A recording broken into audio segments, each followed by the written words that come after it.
All right, good afternoon, everybody. Thank you very much for joining us for this year's Office of Open Records annual training.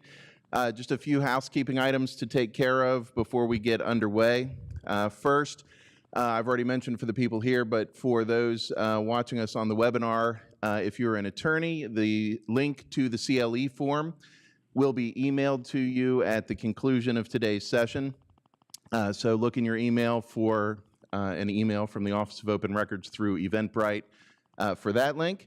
The PowerPoint presentation that we'll be using is available now on the Office of Open Records website and also on our blog. So you should be able to download that in PowerPoint or PDF format, whatever you prefer. Also, I would like to thank the Public Utility Commission for allowing us to use their hearing room today for this event. I'd like to thank them. Also, the technical people from PA Cast and DCED who have done a great job getting us up and running today. And of course, all the people in my office that have done an outstanding job as well. So thank you to everybody for that. We have about 600 people signed up for the webinar. About 100 people had signed up to join us here in person. Looks like we're probably pretty close to that. So we're very pleased that there's so much interest in this year's training session and appreciate that. I'm going to talk for just a few minutes, and then you'll hear from everybody else up here. George Spiess, our Director of Training and Outreach, Charles Brown, our Chief Counsel, Delene Lantz, our General Counsel, and Nathan Byerly, our Deputy Director. And at the end, we will have plenty of time for questions. The Right to Know law is going to be 10 years old in January, which means this is the 10th OOR annual training. It became fully effective in January of 2009, the law did. And over that time, agencies have processed hundreds of thousands of requests. So a big thank you as well to agencies across the state who have managed that workload. We appreciate the work that you do. The Office of Open Records has decided more than 20,000 appeals during that time. According to the Legislative Budget and Finance Committee survey, which was released earlier this year, something in the neighborhood of 2.5% of requests wind up getting appealed to the Office of Open Records. So the real work under the Right to Know law is handled by agency open records officers and others at the agency level. We are still seeing many unique and unusual cases at the Office of Open Records. When I was appointed to this job in 2015, one of the questions I had for Nathan and some of the other folks who were here at the time was, well, haven't you guys already decided all the interesting cases? And they assured me that no, they had not, that there were plenty more interesting cases to come, and they were certainly right about that. There were two surveys released earlier this year that looked at information submitted by agency open records officers. We released one in January. I mentioned the Legislative Budget and Finance Committee. They released one in February, starting next year. And this was one of the recommendations in the LBFC report. The OOR is going to conduct an annual survey of arrows to collect and analyze ongoing data related to requests made under the Right to Know law. We, of course, have whatever data you could imagine related to appeals filed under the Right to Know law. But we don't always have great data related to requests, so we're going to work to improve that area starting next year. We're also updating the standard Right to Know request form, which is the starting point for most requests. Not all agencies are absolutely able to have their own request form. They're also able to accept requests without requiring a form, but the OOR's standard request form is required under the law to be accepted by all agencies. Our goal with this update is to make it more helpful on both sides of the equation. In September, we posted a draft update and sought input. We got a lot of great input, and we've revised the draft, and later this month, we will be making that new request form available for use. Other recent updates that we've made on our website, and these are mostly potentially of interest to agencies, but we're always working to make the information available on our website more useful and relevant. The official Right to Know law fee schedule was updated recently. There were not any major changes, I would say. The cost permitted to be charged for color copies increased from 35 cents to 50 cents. Other than that, there were some modest changes. We're required to update that schedule on a biannual basis, and this was the year to do that. We have a PDF document with key right-to-know legal decisions in it. That's updated regularly, something to keep an eye on.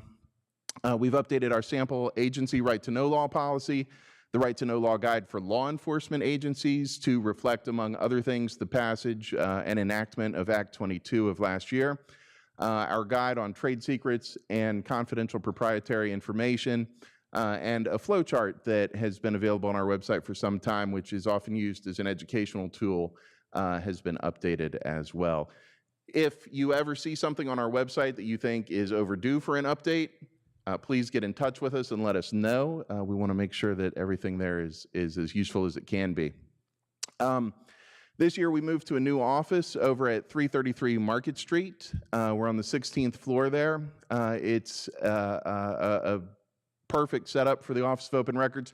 We have some in-house training facilities there now, a nice training room. We're also going to be able to do more webinars, create more YouTube videos, and just do more of those kinds of things in general. So next year, keep an eye out for those sorts of things.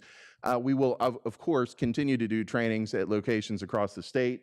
Mostly that means George Spiess is driving east and west, north and south across Pennsylvania, meeting people and always smiling while he does it.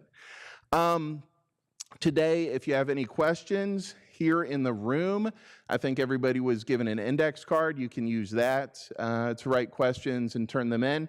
As I said, we're going to save Q&A till the end. If you're on the webinar and you have questions for us, please submit them using the email address that you see on your screen right now. It is openrecords, plural, openrecords@pa.gov. And with that, I will turn the ceremony over to George Spiess, our Director of Training and Outreach. Thank you again for joining us today. Thank you, Eric, and good afternoon, everyone. George, I'm going to interrupt right from the start. I forgot one point I wanted to make. I apologize, Mr. Spiess. One thing I wanted to mention, in our process under the Right to Know law, we have 30 days in which to decide an appeal that is filed with the Office of Open Records. The only way that time frame gets extended is with the permission of the requester, and I think that's a good and appropriate power that the Right to Know law gives to the requester. But if you are a requester and an appeals officer from the OOR asks you for an extension, you have my word that they're doing it for a good reason, and you should say yes. I encourage you not even to think about the decision, just say yes. If you can't say yes, we understand, but we don't ask for it unless there's some compelling reason on our end to do that. So thank you. And with that, George, I will turn off my microphone. Okay, he did turn it off. Good afternoon, everyone. I'm going to spend my time updating you on some improvements, enhancements that we've made to our website, which we're very proud of, and we feel that it would give you a lot of tools in administration of your open records program and also getting up to speed on the Right to Know law. So let me just spend a little bit of time covering that. I should begin by thanking Ben, Laura, and Janelle Sostar of our staff, who really have led the charge with these enhancements and looking at it from both an agency and a user point of view and coming up with some really good stuff. The first thing I want to talk about is a database that exists on our website now for locating, identifying agency open records officers. We call it the Arrow database, and essentially if you're looking to file a right to know request with the municipality and you don't know who the point of contact is, you can now come to this database and conduct a search and hopefully get the information that you're looking for. Everything seems fairly straightforward with and I'm using screenshots rather than going live here, but our only advice is that you not get too specific with your search because it may not turn up any records. And I'm giving a quick example here where in the search field, I've typed in City of Harrisburg, thinking, okay, I want to know who the open records officer is for the city. And if we advance here, you'll see down in the results screen, there's no matching results. And the problem is that I've been too specific with that, because the entry, as we'll see here in this screen, where now I'm just putting in Harrisburg, if I go to the second line of the results, I see that it's Harrisburg City, not City of Harrisburg. And this condition exists with all of the municipalities throughout the state. So our recommendation is put in a somewhat generic term in order to find the municipality that you're looking for. More than one choice may come up, but chances are greater than that the choice you're looking for will be present. You also have the option then of all the contact information and bringing up the email as well. We capture attorney information, solicitor information in this database, but do not show it publicly.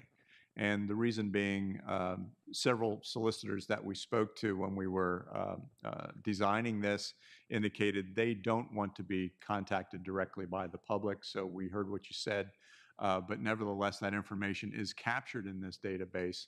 In the event that an appeal is filed, we then send notifications not only to the municipality, but if we have the solicitor information captured, they get a copy of that notification as well. This is a voluntary system. Originally, the accuracy was fairly low, less than 50%. So we are depending on you, the municipalities, to keep us updated with your arrow information, realizing that there is turnover. Same way with the solicitor information. So you can also go onto our website and register that person or those people into our system. It goes into a holding folder that ultimately is reviewed, and then the database gets updated. So one of the takeaways from this is when you get back to your facilities, check out our website and make sure your records are up to date. If not, then submit the up-to-date form, and that'll help us out a great deal. The next thing we want to show you is the online filing for appeals, the appeal form. This is just the top half of the form. We actually prefer that the public uses this form because it's electronic, easier to capture that information, and most of our interactions with appeals are electronic, so this merely folds into that. We move to the bottom half of the form, and you'll see, if you can see it, that there are provisions there for attaching documents. So you can scan in and just make sure that the format you're using is compatible with our system, and those types of formats are listed there that we can accept. There is a 10 megabyte maximum for attachments, and we've run across some issues with that. Usually there's a workaround with that where the individual filing the appeal can send us an email associated with their appeal and use that to attach additional records. Don't attempt to send us any cloud-based links for security reasons, and we've had some folks attempt that. We realize that this is emerging technologies and so forth, and everybody wants to be cutting edge, but we are concerned about some security issues with that, and we're not yet capable of accepting your cloud-based links for any documents that you may have out there online. And I'll just say that as far as filing appeals online, our experience, what we're being told, is it takes a person about 20 minutes to do. There is no cost for filing appeals, and you don't need to be an attorney to file an appeal. We think the form is fairly straightforward. The next thing we want to talk about is the Final Determinations Database, which is an excellent resource for attorneys and the public alike. Erik mentioned those 20,000 final determinations that have been issued by our office. They are all available for you to peruse in a searchable database. And you can search using various parameters. With this example that I put up here, I simply put in the docket number, which is the year 2017 in this case, a dash, and then a 4-digit code. Typically, that docket number would be attached to any of the records that you would receive related to the appeal. But in this example, I put in the docket number, so assuming that we're searching on that, and the next slide comes up really as a summary of the case. And it gives you, some very basic information about what this particular appeal deals with. Then if you were to go down to the bottom right-hand corner, in this particular example, there's a PDF icon, which indicates the final determination is available in PDF. You may find some that are also available in a Word document. But then assuming if I were to click on that PDF icon, it then brings up the actual final determination, which you can read through then.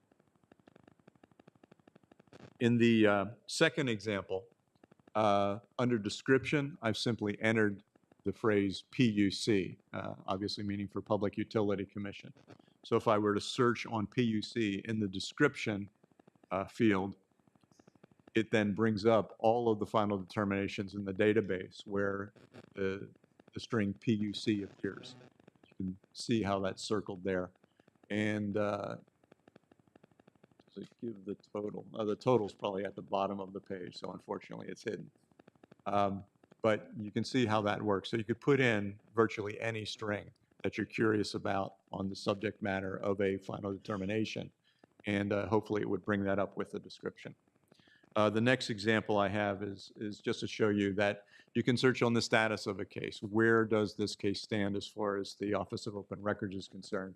And you can see there's quite a number of choices. Also, the status of the case, which really primarily relates to the exemptions within the right to know law. So that if you wanted to search on a case that, say, may deal with pre-decisional records, you could search on that particular exemption, and it would then bring up all of those cases. And with 30 exemptions and really a number of issues related to each exemption, we've given you quite a bit of search parameters that you can go looking at just the legal issues surrounding a case. Also, at the beginning, Erik mentioned the digest that we have of court cases related to open records law. Now, these aren't every case. However, they're the ones that we feel are significant. So attached to the entry page going into the final determinations database, you'll find this link where if you're interested in case law related to open records and specific issues related to open records, you can take a look at this digest. And the digest includes links to those court decisions. Also, I should mention that if you're searching on the final determinations, and those final determinations have been appealed to a higher level court, and there are documents filed with the courts or decisions that have been rendered by those courts, within the final determinations database, not only will there be a link to the final determination, but there will be links to these related court documents as well. So you can get really a comprehensive view as to all of the court action that has taken place related to one of our decisions. Next, I want to show you the online request form. Now, this is to be used only for requesting records from the Office of Open Records. There's a lot of misunderstanding that we're still trying to resolve and trying to educate the public on. This is not for requesting records from any other entity other than the Office of Open Records. If you want records from another municipality, school district, or whatever, you have to go to their website and request them online or through whatever other mechanisms that they may have. But if you want records from the Office of Open Records, you can do that online on our website using this form. And it's fairly straightforward. We put a lot of pop-ups and warning signs in there to tell you that it is only for OOR records.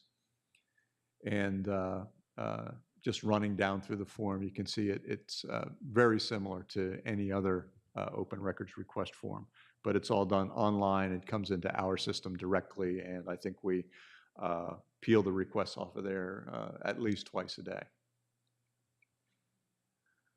We also have a page available for commonly misdirected requests. Things are getting better, but currently misdirected requests coming into the Office of Open Records are hovering around 87%, which is an unusually high number for misdirected requests. I think a lot of that has to do with common misunderstanding. People see Office of Open Records and they assume we have all their records, which obviously we don't. We only have our own records for conducting the business that we do. But for the benefit of these people, if they don't know where to go, one of the resources we have available to them is this list of commonly misdirected requests and commonly requested records. For instance, we get a lot of requests for people seeking their birth certificates. Obviously, we wouldn't have those birth certificates, but within the Department of Health, Bureau of Vital Records, they do. So we include that information and a link to the Bureau of Vital Records, along with every other record that we've noticed trends. If you happen to be going through our website and notice something that we have missed, feel free to shoot us an email and with your suggestion for commonly requested records that maybe you're getting asked for, that we could put a link on our website to. And then now we want to steer you towards the training resources that we have available online. The first would be the training request form.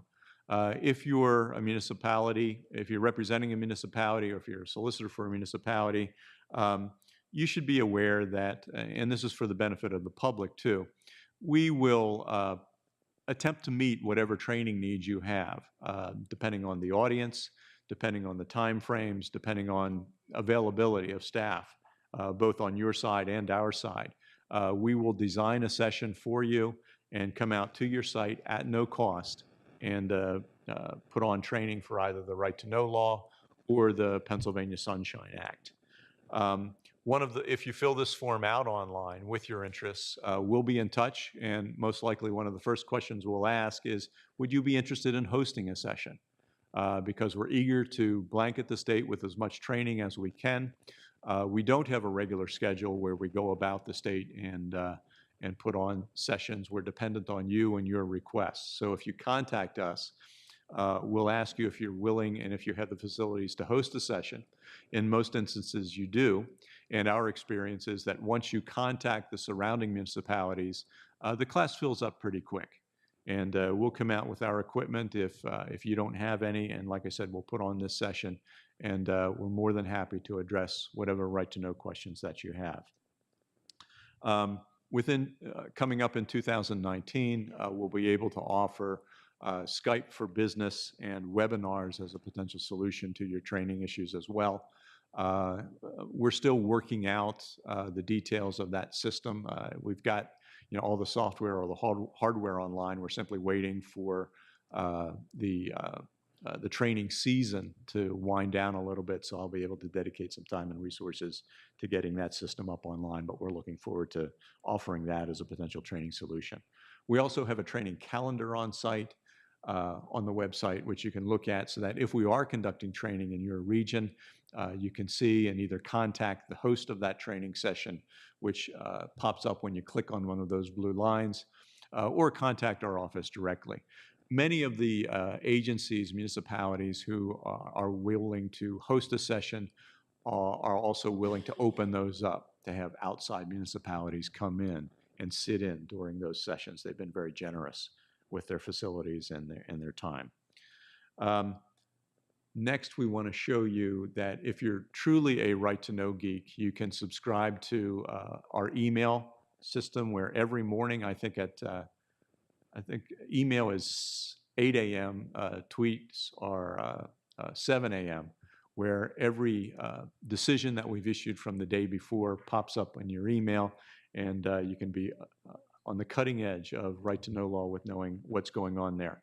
Same way with the Twitter account, but that also includes training information. So if you want to know where I am or one of our other staff is conducting training, that usually gets tweeted a couple days before the actual session as well.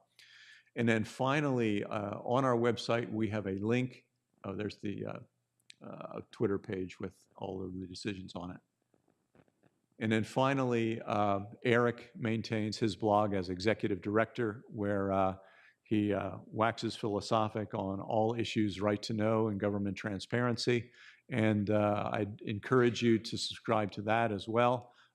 It's linked off of our website, or you can, link to it directly if you choose to do so. But there's some interesting information there if that's your area of interest or specialization with right to know law.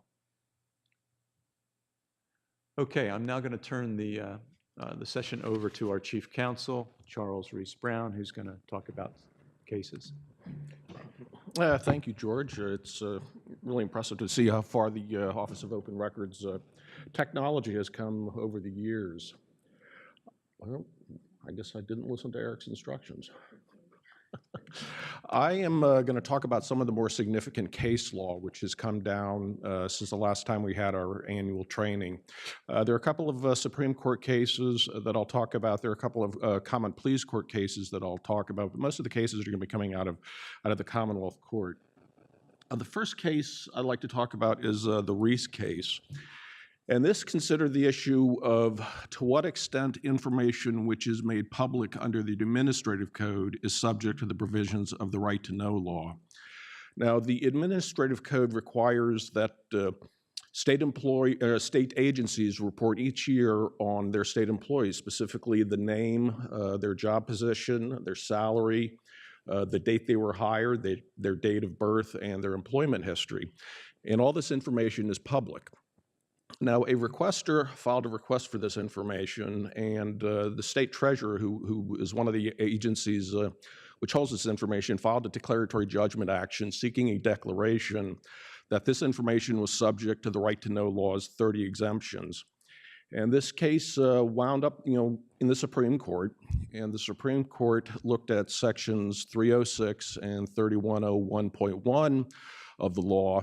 And Section 306 says that if another statute makes the record public, then the provisions of the Right to Know law don't apply. And Section 3101.1 says that if another statute governs the method of access, the means of accessing the records, then the Right to Know law's access provisions don't apply. And the Supreme Court looked at the Administrative Code, and they found that the Administrative Code didn't have any means of accessing this information. And so they held that the Right to Know law's access provisions, specifically, Section 701 through 704 governed, how entities could get access to this information. Now, with respect to the public nature of this information, the Supreme Court looked at Section 306, and the Supreme Court found that the Administrative Code expressly made all the information public. And they found that if you applied the Right to Know law's exemptions, there could be certain instances in which case these records aren't public. So relying on Section 306, the Supreme Court concluded that the Right to Know law's exemptions didn't apply and that this information was public. But importantly, the court also noted that all of this information was personal information. And relying on a case that we talked about, I believe it was last year, maybe the year before, the State Education Association case, the court said that this information is subject to the balancing test with regard to the right to privacy. And if those of you who aren't familiar with the balancing test, the Supreme Court has said that in order to release personal information, you have to balance the government's interest in disclosure, the public's interest in disclosure, against the individual's right to privacy. And if the government's interest, the public's interest, outweighs the individual's interest in privacy, then disclosure is warranted. And conversely, if public interest doesn't outweigh it, disclosure is not warranted. But the court also noted that the OOR agencies and the courts can also look to legislative pronouncements in determining this balancing test. In essence, I think what the court was saying was that legislative pronouncements are instances in which the General Assembly has already applied the balancing test in determining whether the information is public. Now, the next case, Butler Area School District, that considers legislative pronouncements in applying the balancing test. And this case involved a request for property tax assessment rolls. And this information includes the name of property owners as well as the property address. And when the case got up to the Commonwealth Court, the school district said, these include home addresses, and so court, you have to apply the balancing test. And the court noted that not all the property addresses included home addresses. And so they said the proper inquiry was whether property addresses, as opposed to home addresses, are personal information such as to trigger the application of the balancing test. And in looking at this issue, they considered a number of factors. One was whether there was a reasonable expectation of privacy in this information. Another was, how did the government obtain this information? Was it voluntarily submitted, or was it required to be submitted? And I think most importantly for the court, they considered the context in which this information was possessed by the government. And so in applying these factors, the court found that since this information was all public by statute, there could be no reasonable expectation of privacy in the information. The court also noted that this information was used primarily to document sources of government revenue. The tax assessment rolls is how we pay our taxes, property taxes. So the court said it wasn't inherently personal to an individual. And the court also found that not all taxpayers are individuals. Some taxpayers are corporate entities, and the right to privacy doesn't apply to a corporate entity. So I think what the court did is they limited the holding of the PSCA state education case, to home addresses, and they found that property addresses in and of themselves aren't personal information such as to trigger the application of the balancing test. So, just because information may have some connection to a person doesn't automatically require application of the balancing test. As the court, really pointed out, context matters, and the court wasn't going to, overturn a long-standing statute which held that this information is public. Now, the next case, Chester Housing Authority versus Polaha, is another balancing test case, and this was a request for home addresses of recipients of housing assistance vouchers. When the case got up to the Commonwealth Court, the Commonwealth Court applied the balancing test, but they threw a little wrinkle on it. And they said that where the government interest in disclosure can be met without violating a privacy interest, then the government's interest in disclosure doesn't outweigh the individual's interest in privacy. And so what happened here is a local township asked for the home addresses of the recipients for the purposes of determining compliance with a rental ordinance concerning inspection of rental properties prior to occupancy. Now, the housing authority was able to give some information to the township, and the township acknowledged that if they took additional steps, they could use this information and determine compliance with their rental ordinances. But they said that it's a lot easier if we just get the home addresses and we won't have to do these extra steps. And the court said that wasn't sufficient. The court said, you have the means of accomplishing the governmental interest without impinging on somebody's privacy, and therefore the public interest doesn't outweigh the privacy interest. A couple of key points to take out of this case. The township argued that we didn't ask for individuals' names. We only asked for the home addresses of housing assistance participants. And said, since you can't identify an individual, there should be no privacy interest. And the court rejected that argument completely. They said, you don't have to identify an individual. If the information is personal, it's subject to the balancing test. The court also noted that you can waive your right to privacy. There was a long discussion about waiver of the right to privacy, and the court said that it has to be voluntary, which means intentional. It has to be knowing and intelligent. You have to know about your right, and you have to know the risks associated with relinquishing that right. But the court didn't find that case here, but the court reinforced that in the right circumstances, you might waive that right.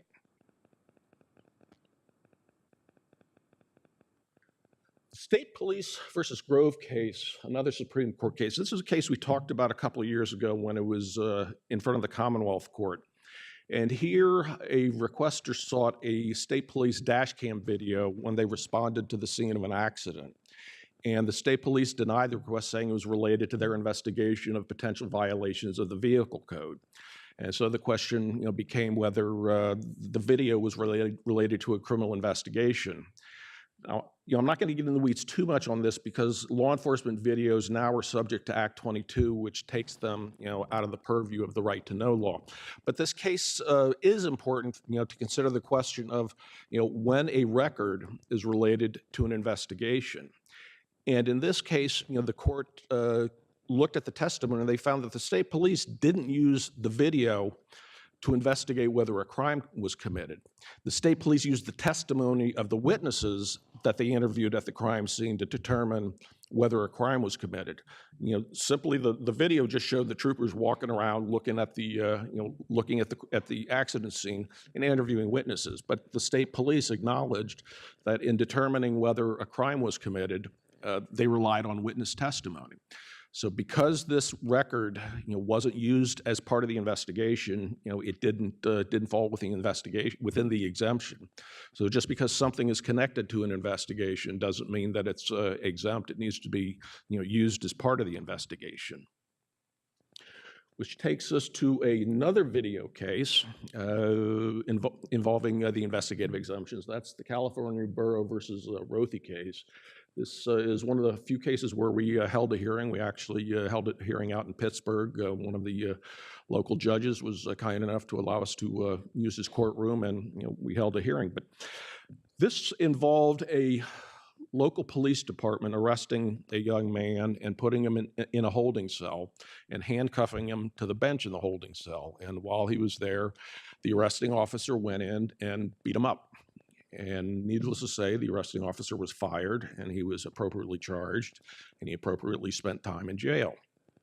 But the requester, who was the victim's attorney, asked for a copy of the video from the holding cell. And the township or the borough said, this is related to our criminal and non-criminal investigations. It's also, disclosure would threaten public safety and building security.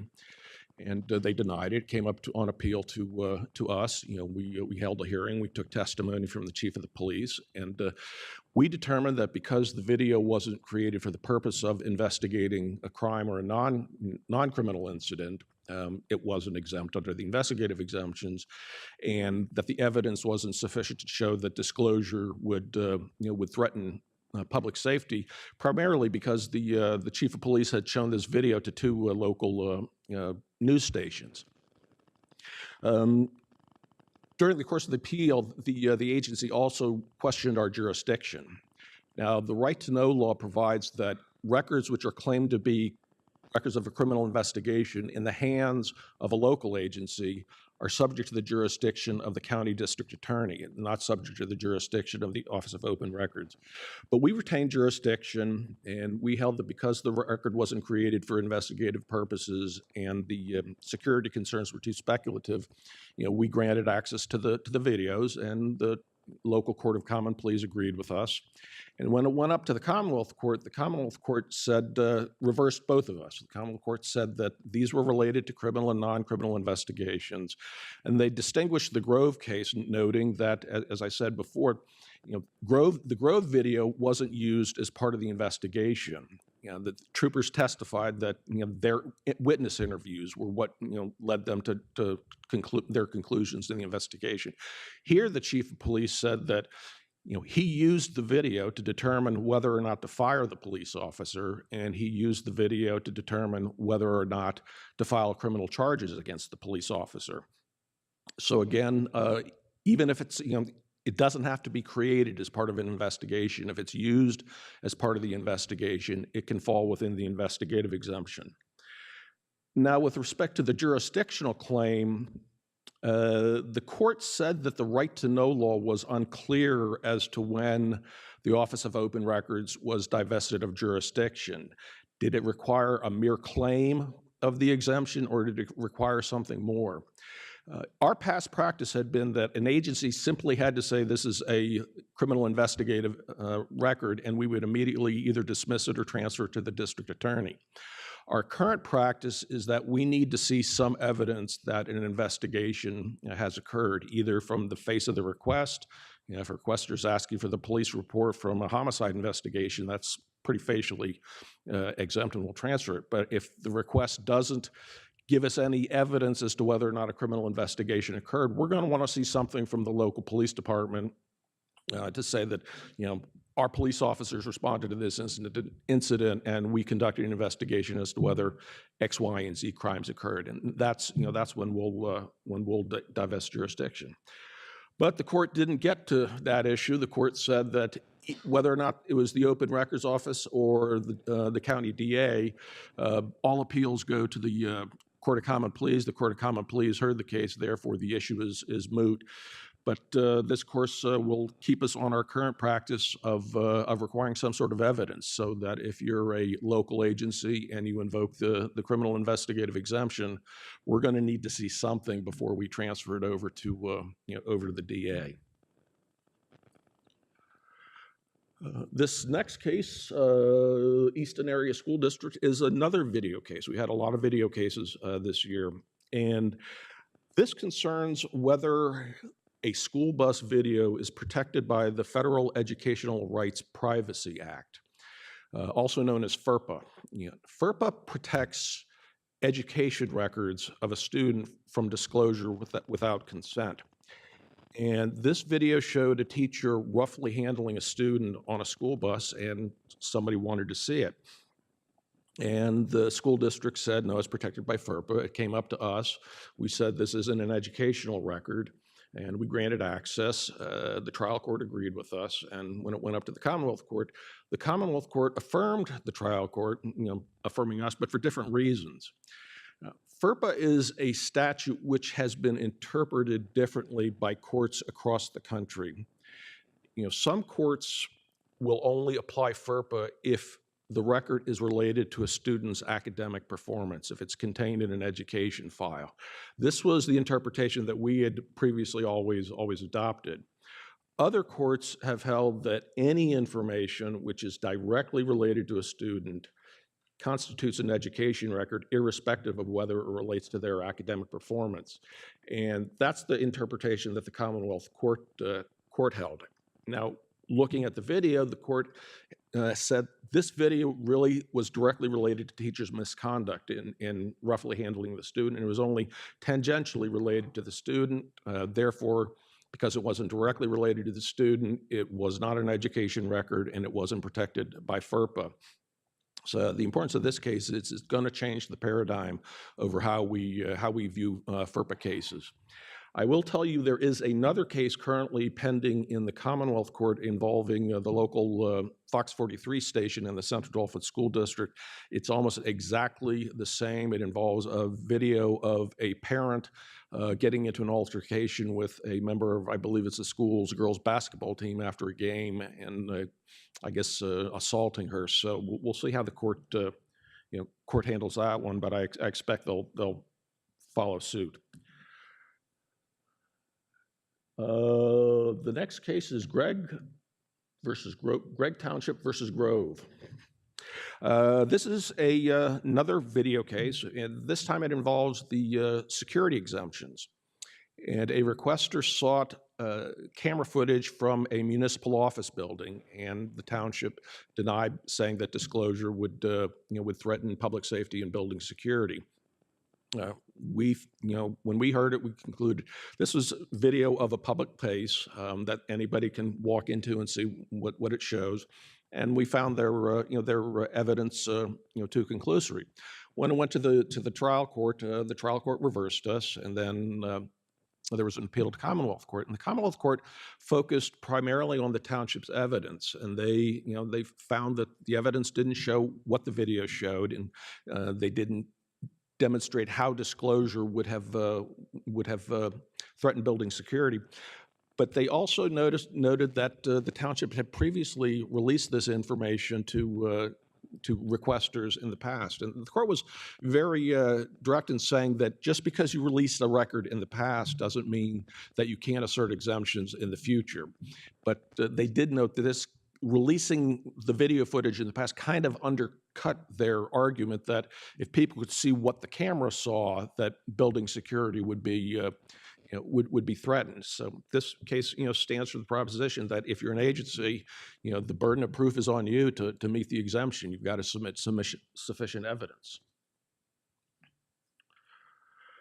The City of Harrisburg versus Prince case involves a couple of issues. One is an appeals court taking new evidence, and another is what constitutes a financial record under the right to know law. Now, the City of Harrisburg had enacted a gun control ordinance and was sued by a local gun rights group. And they solicited donations for a legal defense fund to defend this lawsuit, and the requester asked for the names of the donors and the amounts of the donations, made to this legal defense fund. The city denied the request, saying that names of donors are exempt from disclosure, which is true. Section 708B13 exempts the names of individuals who make a donation to the government. And we have always interpreted Section 708B13 to apply to natural persons, not to a corporate entity. And so we went back to the city and we said, who are the donors? Are they individuals or any corporations or other corporate entities donating to this fund? The city came back to us with an unsworn statement saying they're all individuals. And the Commonwealth Court has been pretty clear that the only evidence that will meet an agency's burden of proof is either an attestation or an affidavit. Basically, statements in a legal brief aren't sufficient evidence. So as a result, we granted. The case went up to the Dauphin County Court of Common Pleas. The Court of Common Pleas allowed the city to submit a supplemental affidavit as to the status of the individuals, and they submitted an affidavit saying they're all individuals. And so the court overturned us and held the information was exempt. When it went up to the Commonwealth Court affirmed the trial court. And the reason they did that is that appeals courts hear open records appeals de novo, which means, anew.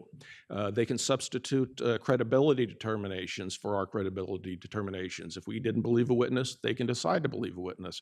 They can substitute their judgment for us. They can take new evidence. They can basically hear the case from the beginning. And that's what they chose to do. They chose to take new evidence. Now, the Commonwealth Court typically will not take additional evidence. They view themselves more as an appellate court, not as a fact-finding court. I think their phrase has been they're loath to allow agencies to have a second bite at the apple. They will take new evidence in the right circumstance, but they generally don't. We tend to see the opposite of that with common pleas courts. They tend to take new evidence when it comes to them. The other issue in this case was whether the record was a financial record. Now, financial records are not subject to the donor exemption. Section 708C identifies what exemptions will apply to financial records, and B13 isn't one of those sections. So the requester argued this because this showed the receipt of funds by the government that this was a financial record. Now, a financial record is defined as any account, voucher, or contract related to the receipt or disbursement of government funds. And the requester said this is showing the receipt of funds, so this is a financial record. The Supreme Court has extended this beyond accounts, vouchers, and contracts to records which have a sufficient connection to those types of documents. But the court here said that this was simply a collation of data and it wasn't tied to any specific transaction. And so therefore it wasn't a financial record, and therefore the exemption applied. So the takeaway from this is that appeals courts can't take new evidence, and that not all records which may show the receipt of funds by the government is going to qualify as a financial record. The Brown case is a companion case that we talked about last year regarding past due fees. Now, in last year's case, we talked about the burden of proof that an agency had to meet in order to withhold records for past due fees. Now, an agency, if they're owed fees for a prior request, is allowed to withhold records for a future request. This case is similar to last year's, but it goes into a little bit more depth. An inmate requested records, and the department granted access. And the department gave the inmate a couple of options. They said you can either send a representative to central office to inspect the records. It's not going to cost you anything. Or if you pay the copy fees and pay the postage, we'll mail the records to you. But the department also said, if you don't send payment in 30 days, we're going to consider the request withdrawn. So the requester didn't send anybody to inspect the records, didn't pay for the records. The only thing he did was he filed a new request for records, and the department said, well, you owe us money for the prior request, and so we're going to deny access.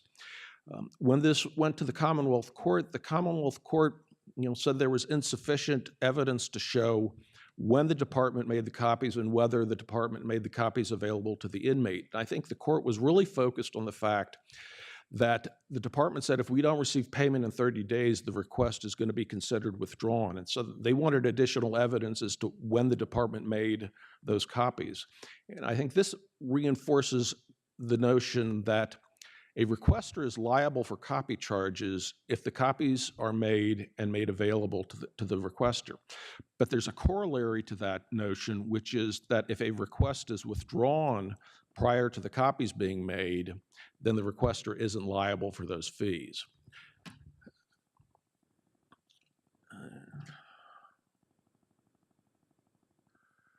The state police versus ACLU case involves a request for records where we reviewed the records in camera. And for those of you who don't know what in camera is, in camera review is a process whereby we will order an agency to provide either the withheld records or unredacted copies of redacted records directly to us. They're held in a secure location, only reviewed by us. Nobody else sees them.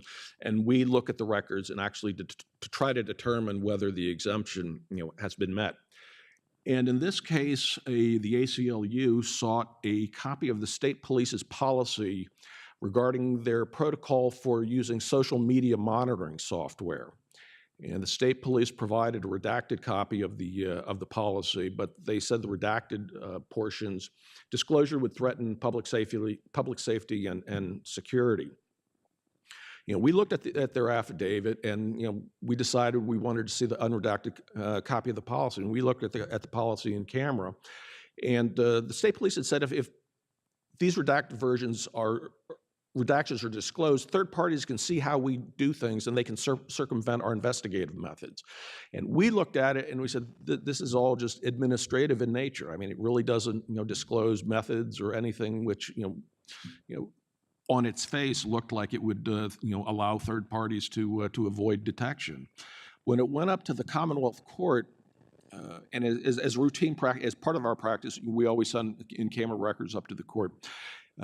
The requester asked the court to look at the records in camera, but the court didn't do so. The court relied on the state police's affidavit, and they felt that it discussed the policy, it discussed the redactions, and that they had met their burden of proof.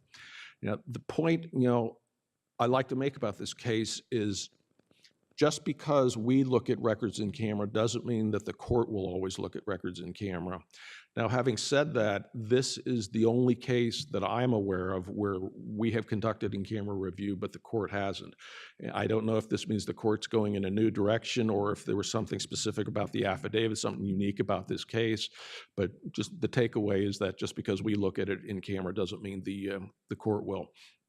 The ACLU has filed a petition for allowance of appeal with the Supreme Court, which is currently pending, so we'll see how that goes.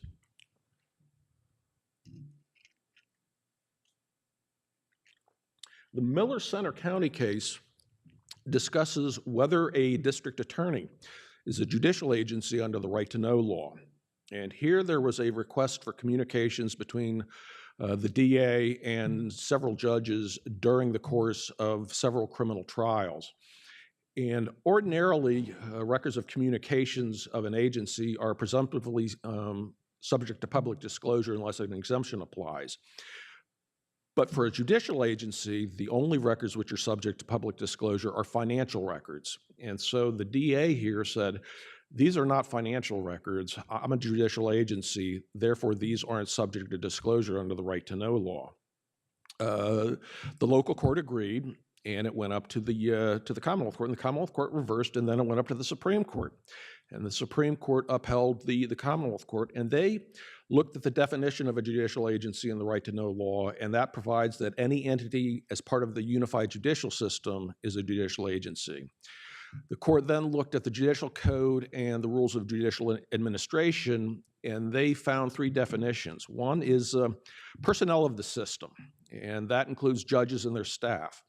The other group are, I guess it's related staff, and those are entities which provide support for the court system or support for the court system, but they aren't personnel of the system. They're not the judges or not the staff.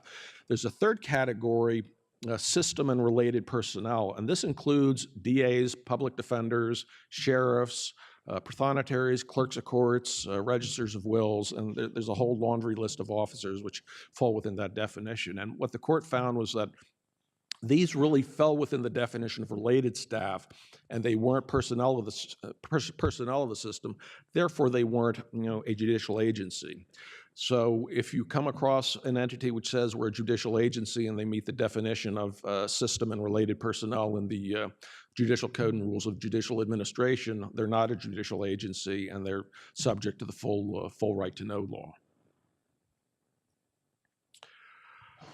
The McGee case sort of plays off of a case we talked about last year, the Stover case. And in the Stover case, the issue was whether court orders are subject to disclosure, court orders in the possession of the DA are subject to disclosure under the right to know law.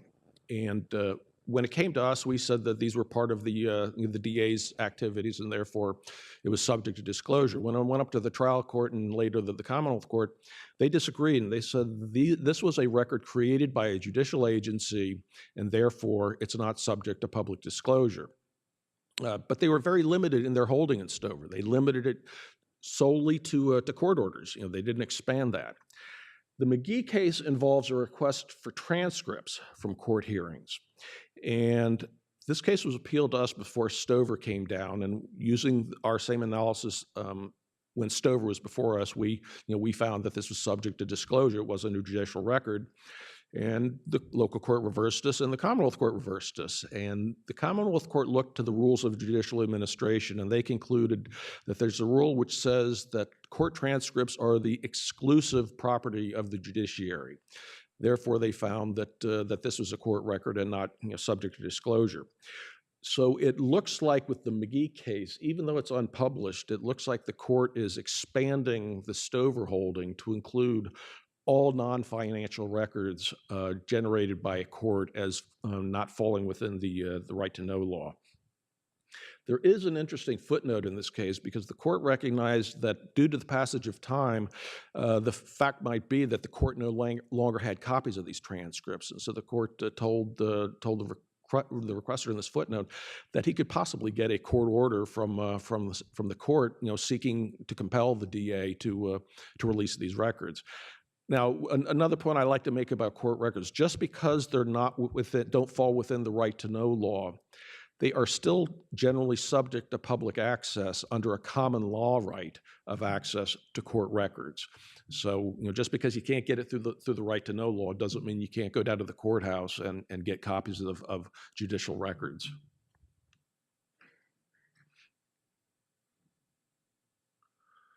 The United Healthcare case involves the right to know law's exemption for procurement proposals. And Section 708B26 exempts from disclosure proposals for the procurement of goods or services only up until a contract is awarded or all the bids are rejected. And here, an unsuccessful bidder wanted copies of all bids of bidders who were selected for negotiation.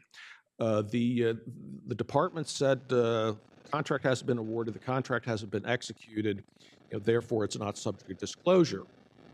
The unsuccessful bidder said the right to know law doesn't say executed contract, it says award of a contract. And their argument was that if the General Assembly intended it to be executed, they would have used the word executed instead of awarded. And we have some final determinations that adopted that reasoning.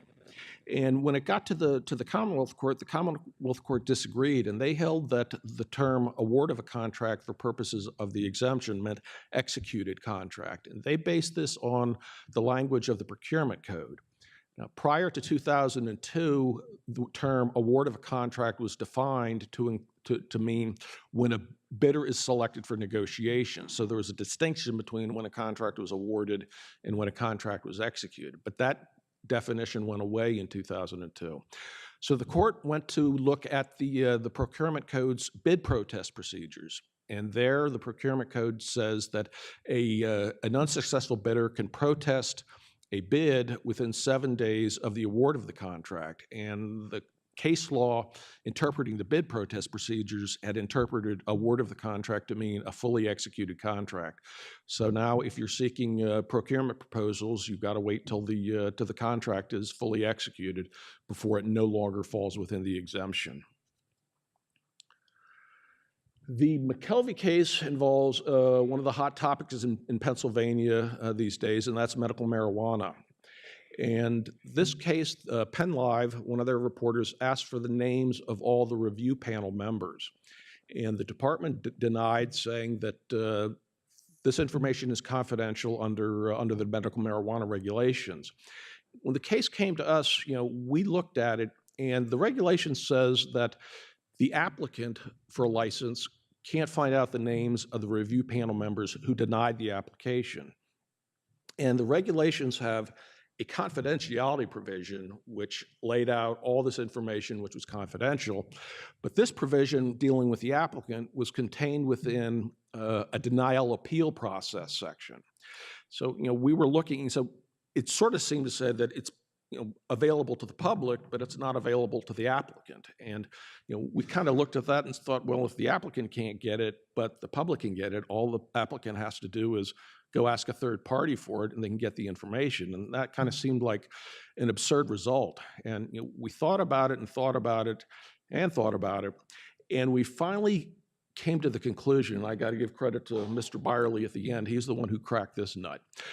We decided, what if not all review panel members review all applications? So you could have maybe, say, three separate subpanels, so that members A, B, and C review this set of applications. Members D, E, F review this set of applications. This third set review this set of applications. It would be possible to disclose all of the panel members' names without identifying who denied which specific application. And so we went back to the department. We said, does every review panel member review every single application? And the department didn't want to answer us. And so we took that, we took an inference from that, and we concluded that the department didn't meet their burden of proof that this information was confidential. When it went up to the Commonwealth Court, the department said, the OOR should have, deferred to our interpretation, and the court said, well, your interpretation is wrong, and if your interpretation is wrong, you're not entitled to deference. Now, as to the merits, the court said there's no evidence of record showing that, the identity of any panel member denying an application will be disclosed. So they affirmed us. The department has filed a request for reconsideration and re-argument, which is currently pending. I'm not aware of any petition for allowance of appeal being filed with the Supreme Court, and I think their deadline to file would have been fairly close, fairly recently. The next case, Barash, this is an interesting case because it involves denying a request based on the identity of a requester and the intended use of the requested records. Sections 301 through 304 prohibit an agency from denying access based on the intended use of a record, and the Commonwealth Court has extended this prohibition to the identity of a requester. So in general terms, you can't deny based on the identity of a requester or the intended use of the records.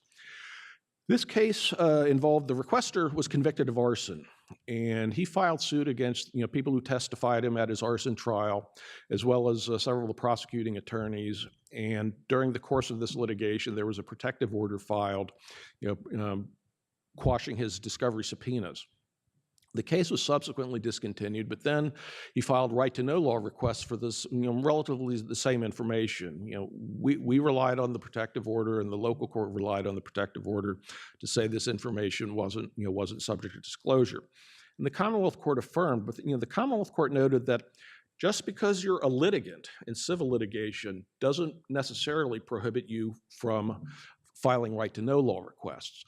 But the Commonwealth Court took special notice of the fact that this gentleman was a convicted arsonist, and he was seeking information about individuals who were connected to his arson conviction. So they determined that these circumstances warranted denying the request. So, ordinarily, the identity of a requester or the potential use of the documents isn't sufficient grounds, for denying access. But if the circumstances warrant it, the court will find so.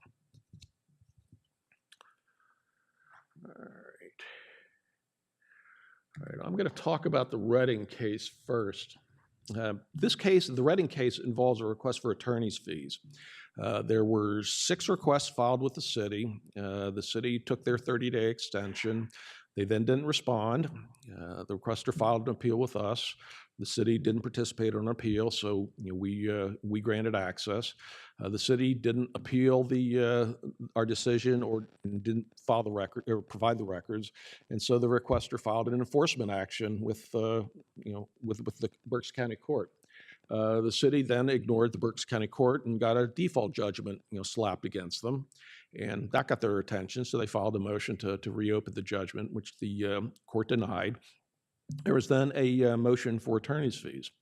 And the court recognized that the city of Reading is under Act 47, which is the Distressed Municipalities Act.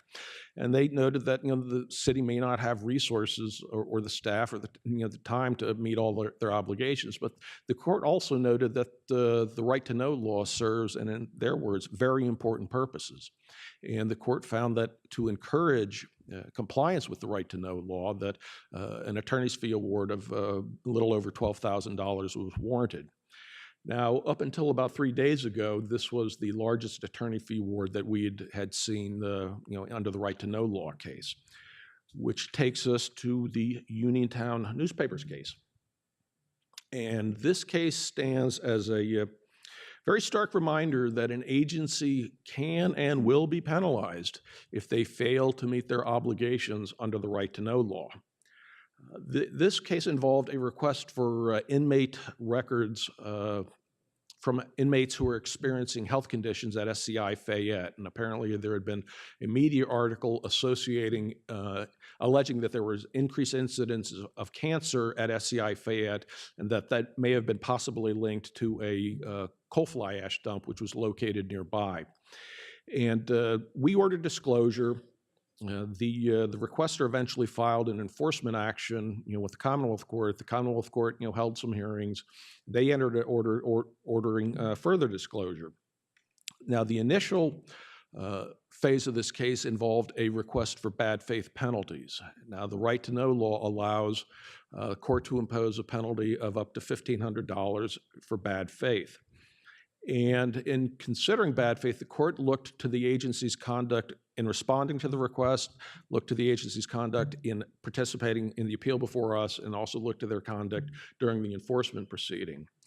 And they noted, in response to the request, that the open records officer simply handed the request over to the Bureau of Health Services and was verbally told all these records would relate to our investigation as to whether there's an increased cancer risk at SCI Fayette, and so they would be exempt as a non-criminal investigative record. But the court noted that the open records officer never actually searched for the records. They also noted that the open records officer never actually looked at the records. And they noted that the open records officer never actually determined whether each of the records met the terms of the exemption. So the court held that they failed to meet their obligations under the law. And they found the same conduct during the appeal before open records. And during the enforcement proceeding, they noted that the agency didn't search for all responsive records. Now, in defense of DOC, they searched for records which they thought were responsive. The court found that there were other records which would have been responsive, and they didn't search for those other records until after they didn't search for the records until after the date for compliance passed, and as a result, some of the records were destroyed as part of just routine operations.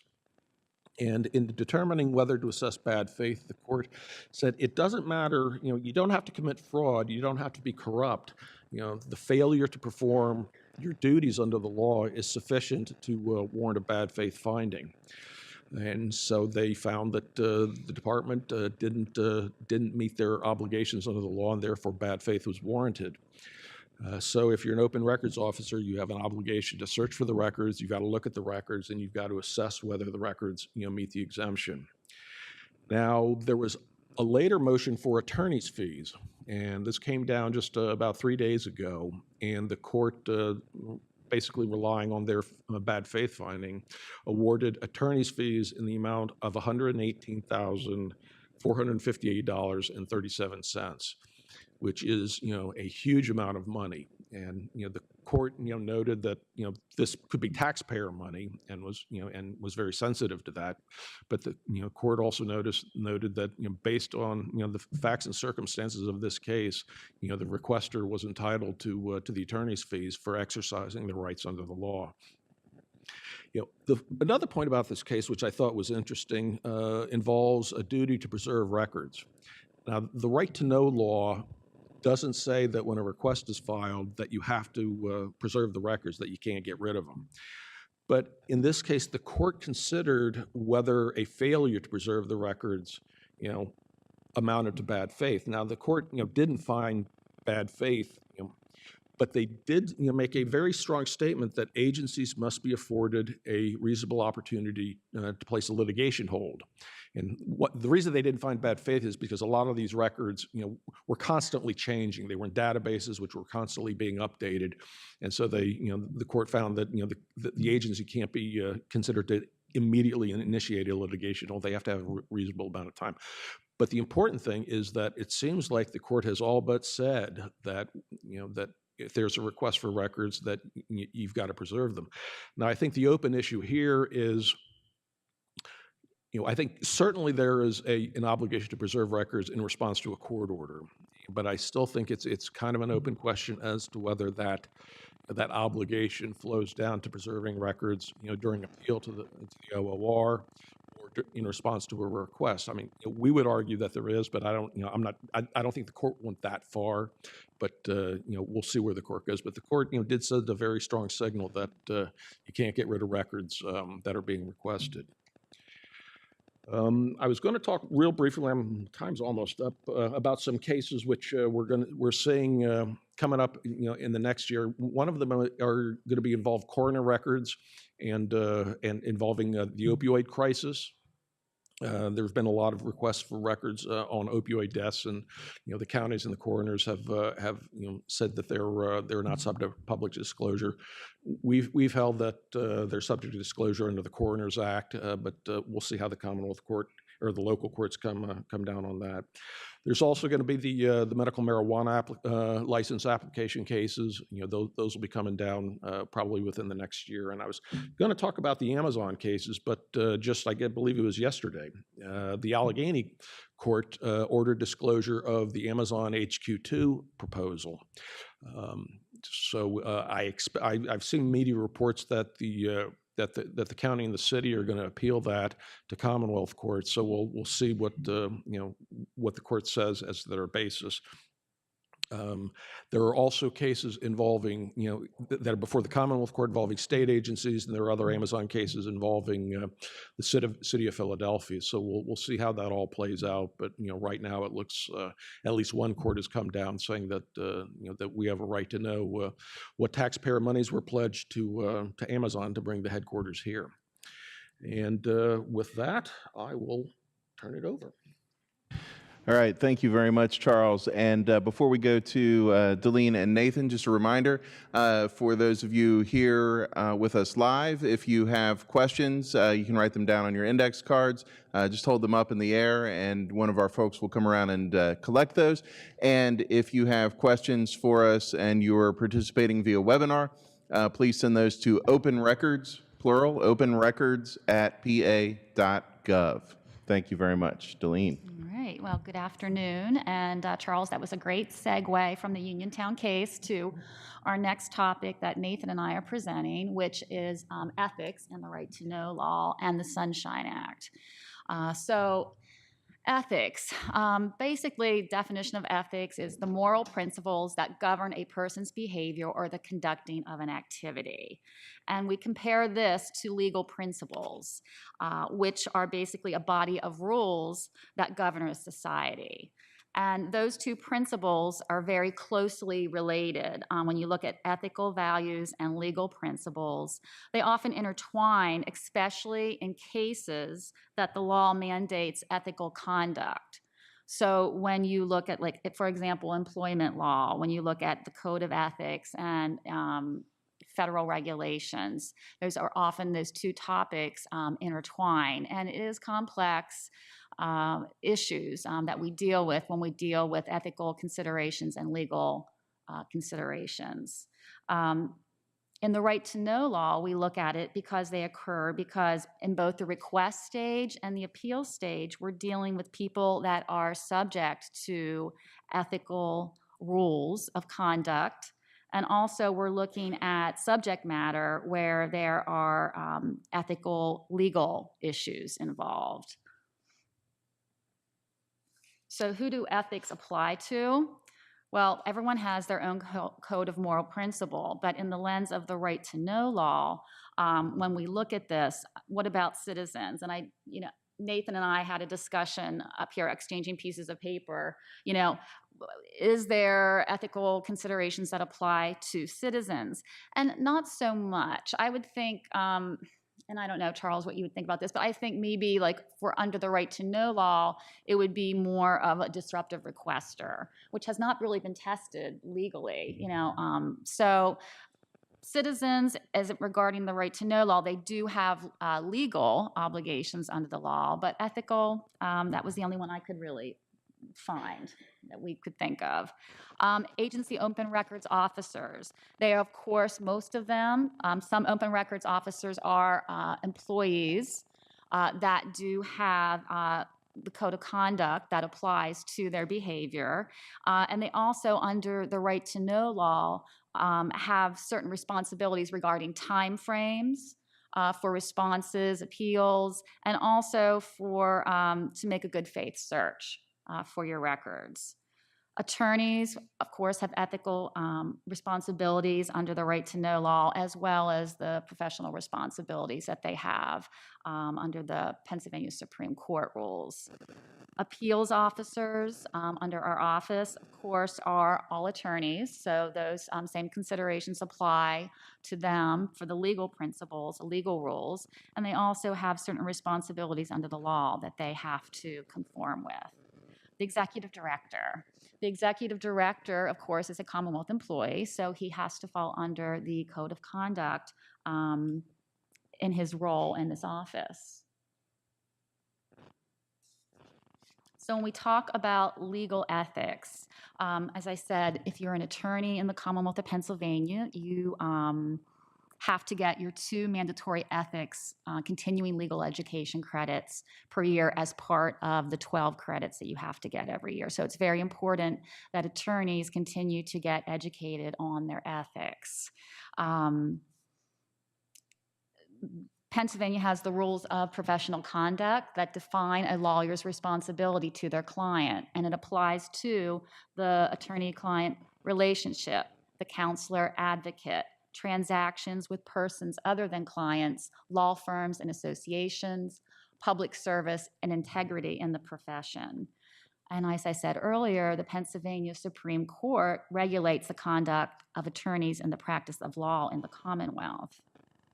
And attorneys are subject to disciplinary action for a break in ethical conduct.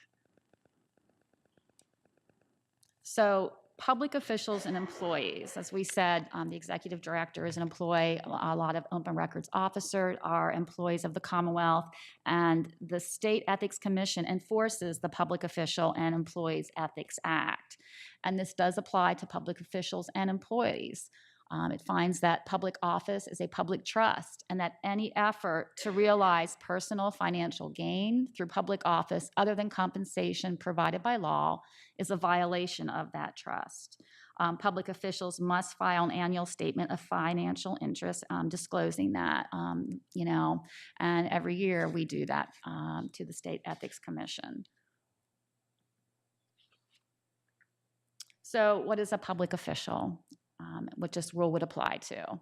A public official is any person elected by the public or elected or appointed by a government body or an appointed official in the executive, legislative, or judicial branch of the Commonwealth of Pennsylvania or any political subdivision thereof. It does not include members of advisory boards that have no authority to expend public funds other than reimbursement for personal expense, or to otherwise exercise the power of the state or any political subdivision thereof. So public employees is an individual employed by the Commonwealth of Pennsylvania or a political subdivision. And you can read this, the PowerPoint is available. I'm not going to read through the whole thing for you, but just so you know that these ethics acts do apply to the public employees as well. So when we look at the right to know law, and we look at ethical considerations, of course, the right to know law has our 30 exemptions, and it also has privileges that are excluded. Some of the privileges that the right to know law takes into consideration is the attorney work product doctrine, the attorney-client privilege, the doctor-patient privilege, the speech and debate privilege, or any other privilege recognized by a court interpreting the laws of the Commonwealth of Pennsylvania.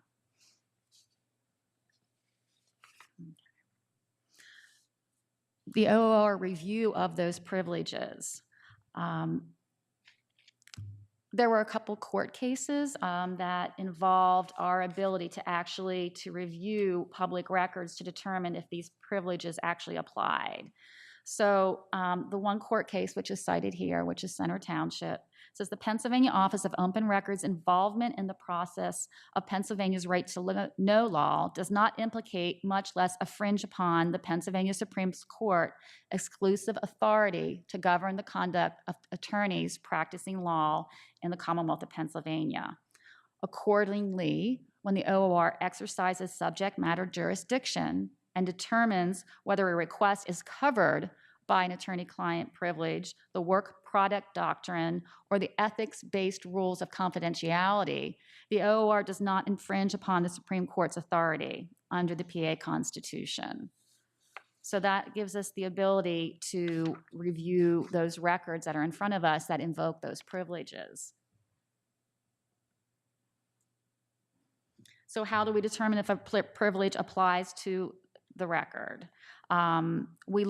The appeals officers look at the evidence submitted by the parties in the appeal, and they also have the authority to request production of an exemption log and to conduct in-camera review of documents, whether an exemption or privilege has been asserted.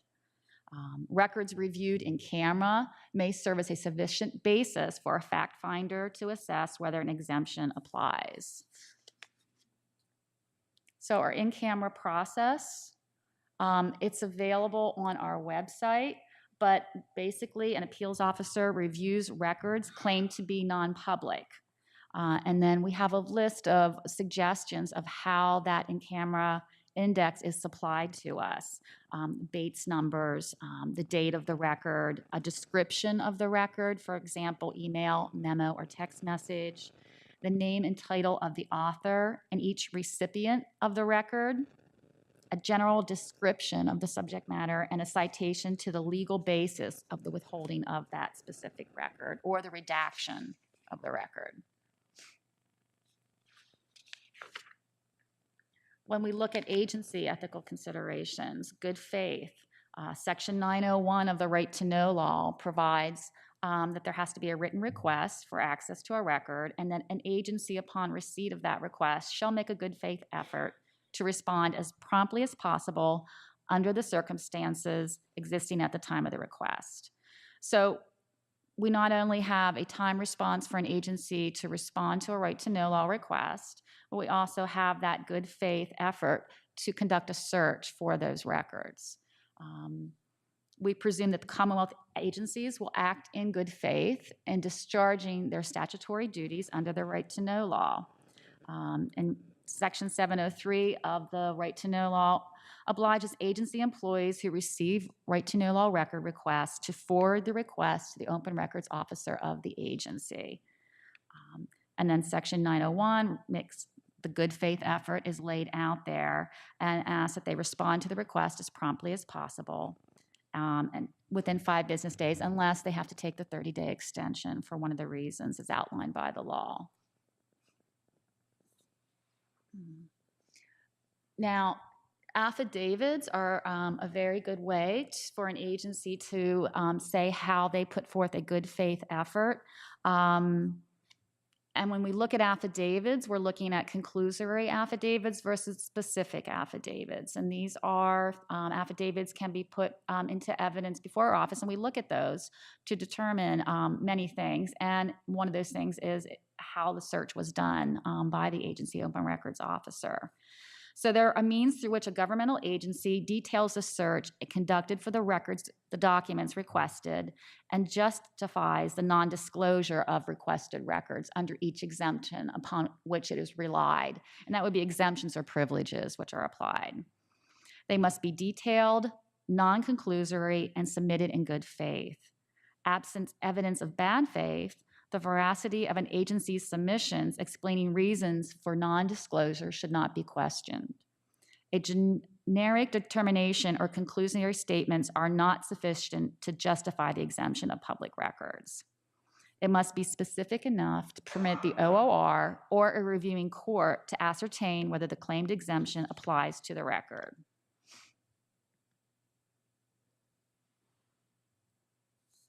So a local agency may provide affidavits to detail its search.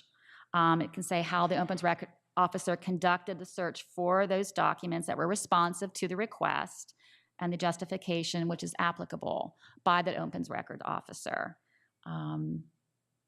Conclusory affidavits, once again, from the Bagwell case, standing alone, will not satisfy the burden that an agency must sustain to show that a requester may be denied access to records under the right to know law.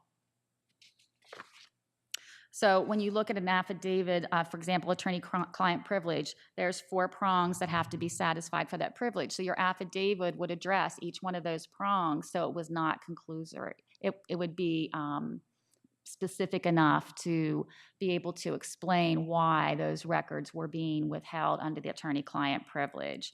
So, and this is another thing, like you could, if your agency was doing a search for records, you could say, we searched here for these records. We searched in, employee A, did their computer search, and we had file cabinets, those were searched as well. Or there might be an offsite server, it depends how large your agency is. If you're talking about a very small, local agency that has one office, it's not so hard to do that. But if we're talking about maybe an agency, DEP, that has like 30 satellite offices that they have to search records, it's a much more detailed search that has to take place.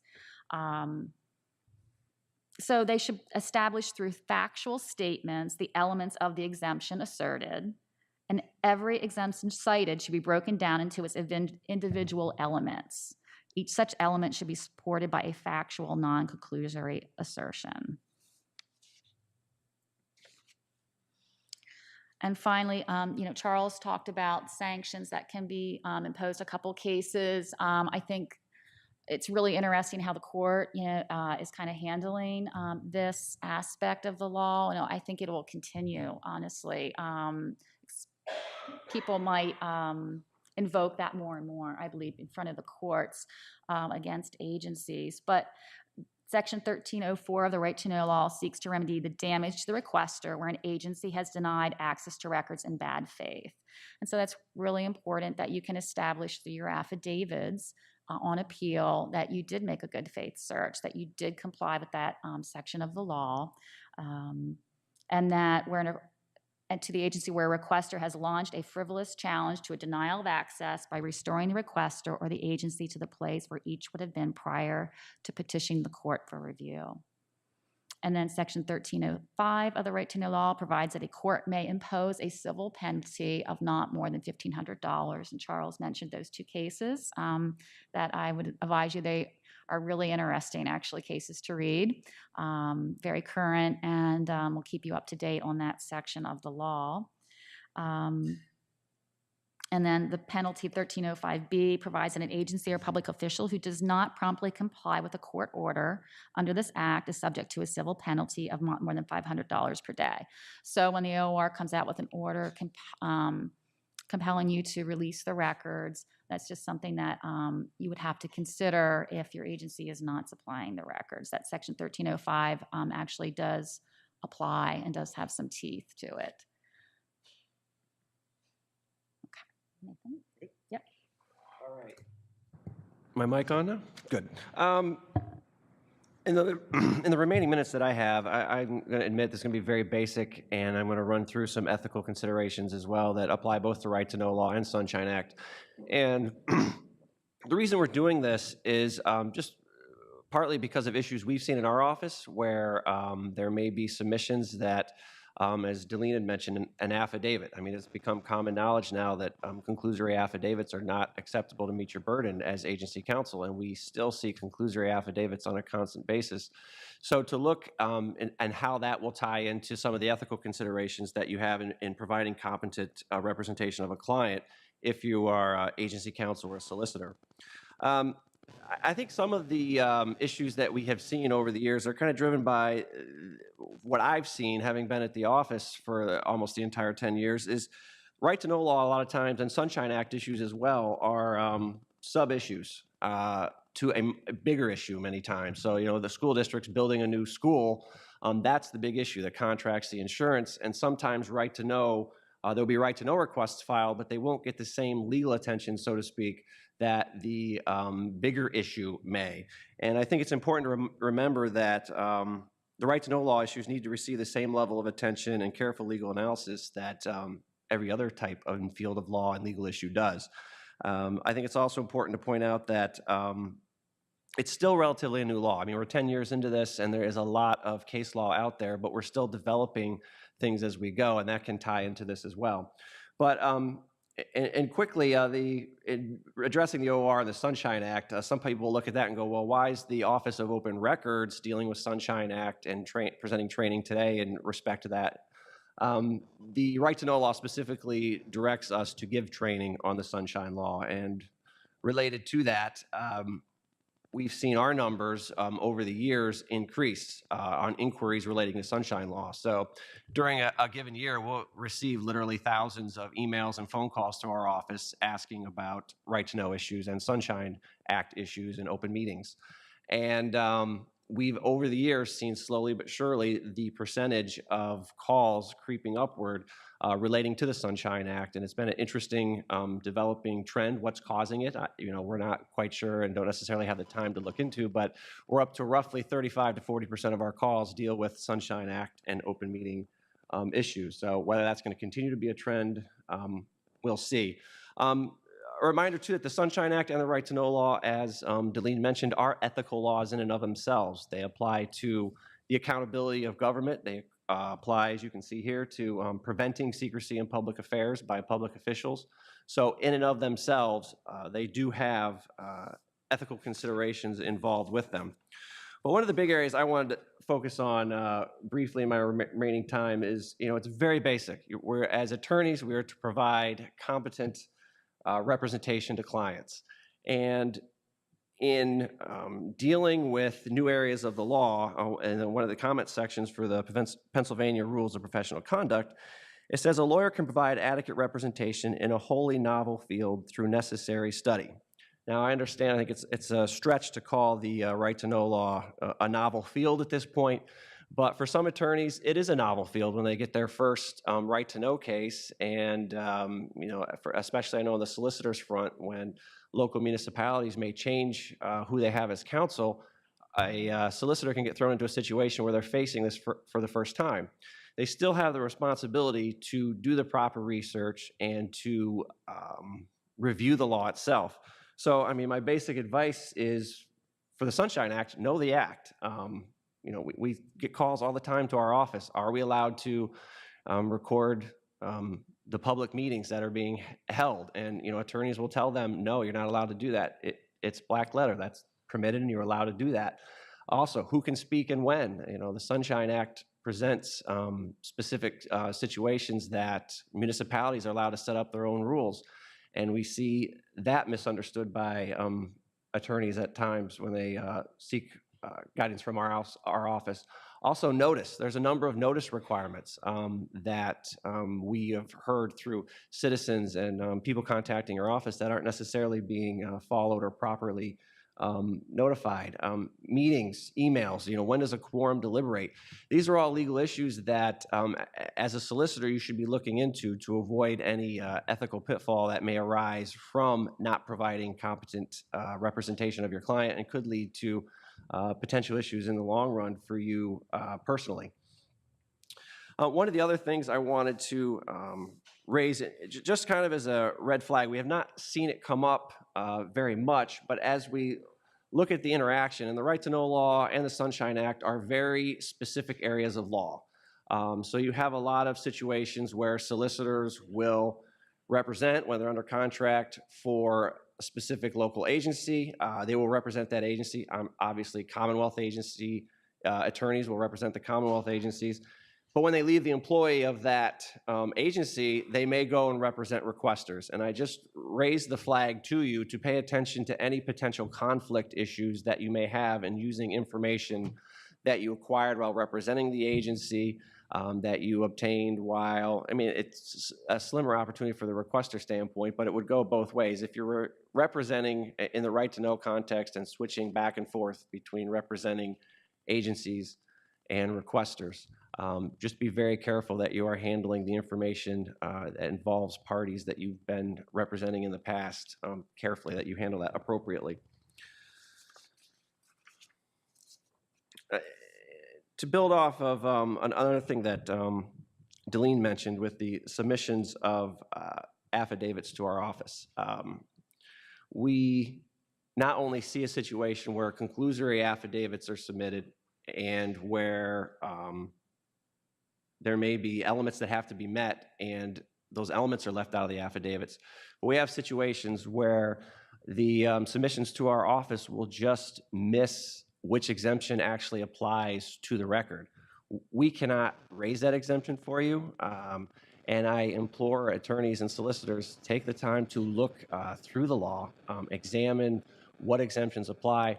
The chart we have on our website of all the current, I say current, all the history of Commonwealth court cases and Supreme Court cases to date is 20 pages long. So there's a significant amount of case law out there as well. LexisNexis carries not only our final determination, not only the Commonwealth Court and Supreme Court decisions, but they carry our final determinations as the Office of Open Records. I'm not sure if Westlaw does. I think they do.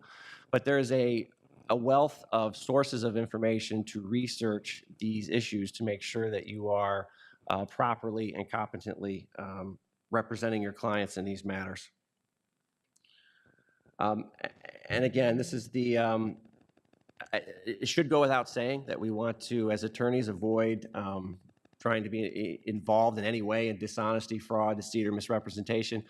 But it is a very careful line when you're dealing with affidavits and whether or not records exist.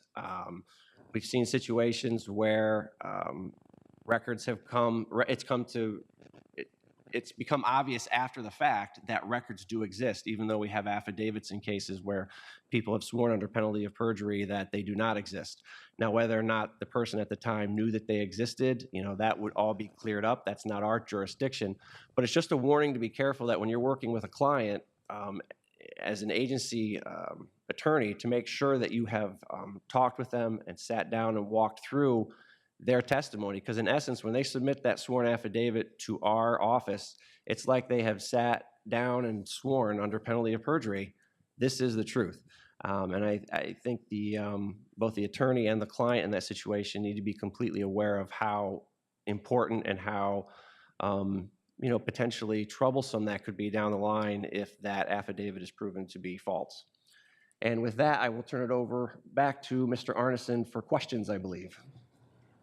All right, thank you very much. And if I could get you to just advance the slide to the next one that has our email address, openrecords@pa.gov. If you're on the webinar, send your questions in that way. Looks like we have some extra time for questions, which is great because we have a lot of them here. If you submit a question either here in the room or on the webinar and we're not able to get to it today, please feel free to call our office and ask it that way. We get multiple questions every day submitted by email, submitted by phone call at our office, and we work very hard to answer questions from agencies, from requesters, from the press, from lawmakers, from anybody.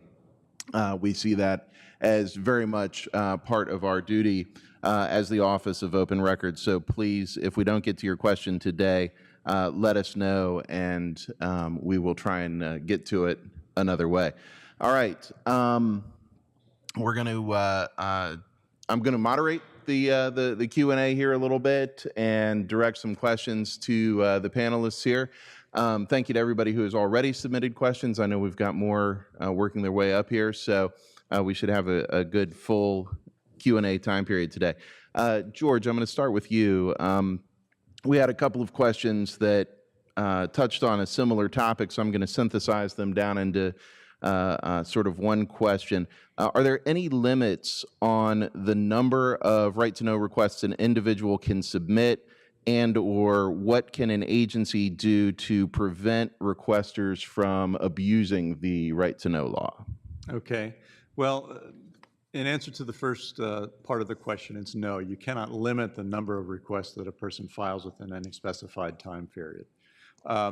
Regarding what we term as nuisance requesters, I think the approach can be threefold. First is attempt to open a line of communication between the requester and the agency to see whether or not whatever the issue is, whatever the problem is, can't be solved simply by talking to each other. Many times when people are complaining about the burden of the right-to-know law, it's because there is some underlying problem that, for whatever reason, the relationship with the citizen has gone sour. And maybe the issues related to the right-to-know law are simply symptomatic of that underlying problem. So if possible, that communication might be able to solve that. That being said, I think looking at the requesters, the requests themselves, the first issue I would address is one of specificity. And your solicitors should be aware of court language and the language in the law concerning that, where oftentimes with problem requesters, our experience is that the request is worded in such a way that it's not really specific enough to rise to the level of being considered a valid right-to-know request. So have your solicitor review those requests to see whether or not that might be the case, and then you can proceed accordingly with your response. Then the next and probably more successful approach that I would take with problem requesters is look at the payment side of the relationship and whether or not any monies are owed. Oftentimes, and this question comes up rather frequently, and it's solved by looking at the payment side. So you can call our office and we can have a discussion, or probably better yet, get your open records officer into some training on the right-to-know law. And we spend a good bit of time during that training talking about the whole payment relationship that takes place there. And like I said, you'd be surprised at how often the situation with problem requesters can be solved when addressing payment issues. Thank you very much. Charles, a few facts to lay out in a hypothetical scenario here. Let's say that a township supervisor uses a private email account and conducts agency business, that the right-to-know officer believes that the supervisor has not been providing responsive emails to several right-to-know requests. and that the right-to-know officer suspects that the supervisor is not providing those responsive emails on a consistent basis, and further, may even be destroying those emails. Can the right-to-know officer require the supervisor to sign an affidavit attesting to non-existence of records when we're at the request stage? And/or what else would you recommend to the agency open records officer in a circumstance like that? I don't think a open records officer can mandate their superior to provide an affidavit, but I think they should caution the supervisor that the supervisor's conduct is potentially exposing the agency to sanctions and attorney's fees, and I would maybe give them the Reading case as well as Uniontown newspapers to show that public taxpayer funds are subject to jeopardy if a supervisor doesn't carry out their duties. Thank you. We do have, keep the questions coming. We do have a lot of questions. So I'm going to guess that we won't get to them all, even though we have a good amount of time here. If we don't, like I said, give us a call or shoot us a separate email. We may also answer some of them on the blog or on the podcast or upcoming YouTube videos, things like that as well. Delene, I wanted to ask if it's ever okay to not respond to a right-to-know request if you can tell it's one of those blanket requests from, for example, a data research group. And to be clear, that's not actually me. Yeah, good, Eric. Yeah, you're not asking me first. Like, we'll talk about that later, Eric. Yeah. You always have to respond to a right-to-know law request. It's legally, you have to under the law. So, yeah, you would always have to respond. Yeah, I mean, was it a special form, or was the reasoning just the request didn't? Okay. That's all we had. Okay. No, you have to respond. Nathan, this question comes from somebody who had to deny parts of a multi-item request received last year, cited Section 705, that the agency is not required to create a record that does not exist. So that's in the past. That was done. Because nothing has changed since the original request was made and denied under those circumstances, the record does not exist. How would I handle it if the requester is asking again for the same information? Process it the same way. I mean, I would grab the letter that you used to deny it a year ago and use that letter again to indicate, records still do not exist. They've not been created. If another request is received, making it a third request for the same information, then you're getting into a situation where you would have the ability to potentially deny as a disruptive requester because they are asking for the same records and they have done so more than twice. Yeah, I think to amplify on that, I think if you have a situation where a requester is seeking the exact same records and you keep on searching for the records and you find that the records aren't there, and later the requester keeps on asking for the exact same records, we would consider some sort of evidence as to why no additional records would exist. So instead of going searching through the file cabinet each and every time a request comes in for the exact same record, we would consider if you say, well, no additional records would have been received since the last time we got this request, and this is why. And that's evidence that we would consider. It might not carry the day, but we certainly understand that agencies do expend time and effort dealing with requests, and where it's for the exact same record, just different time frames.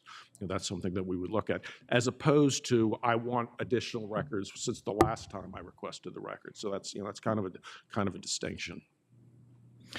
Charles, while you're on a roll here, how do you determine when to conduct in-camera review or conduct a hearing? I'll answer the hearing part first. We generally will do a hearing if we have some concerns about the credibility of a witness.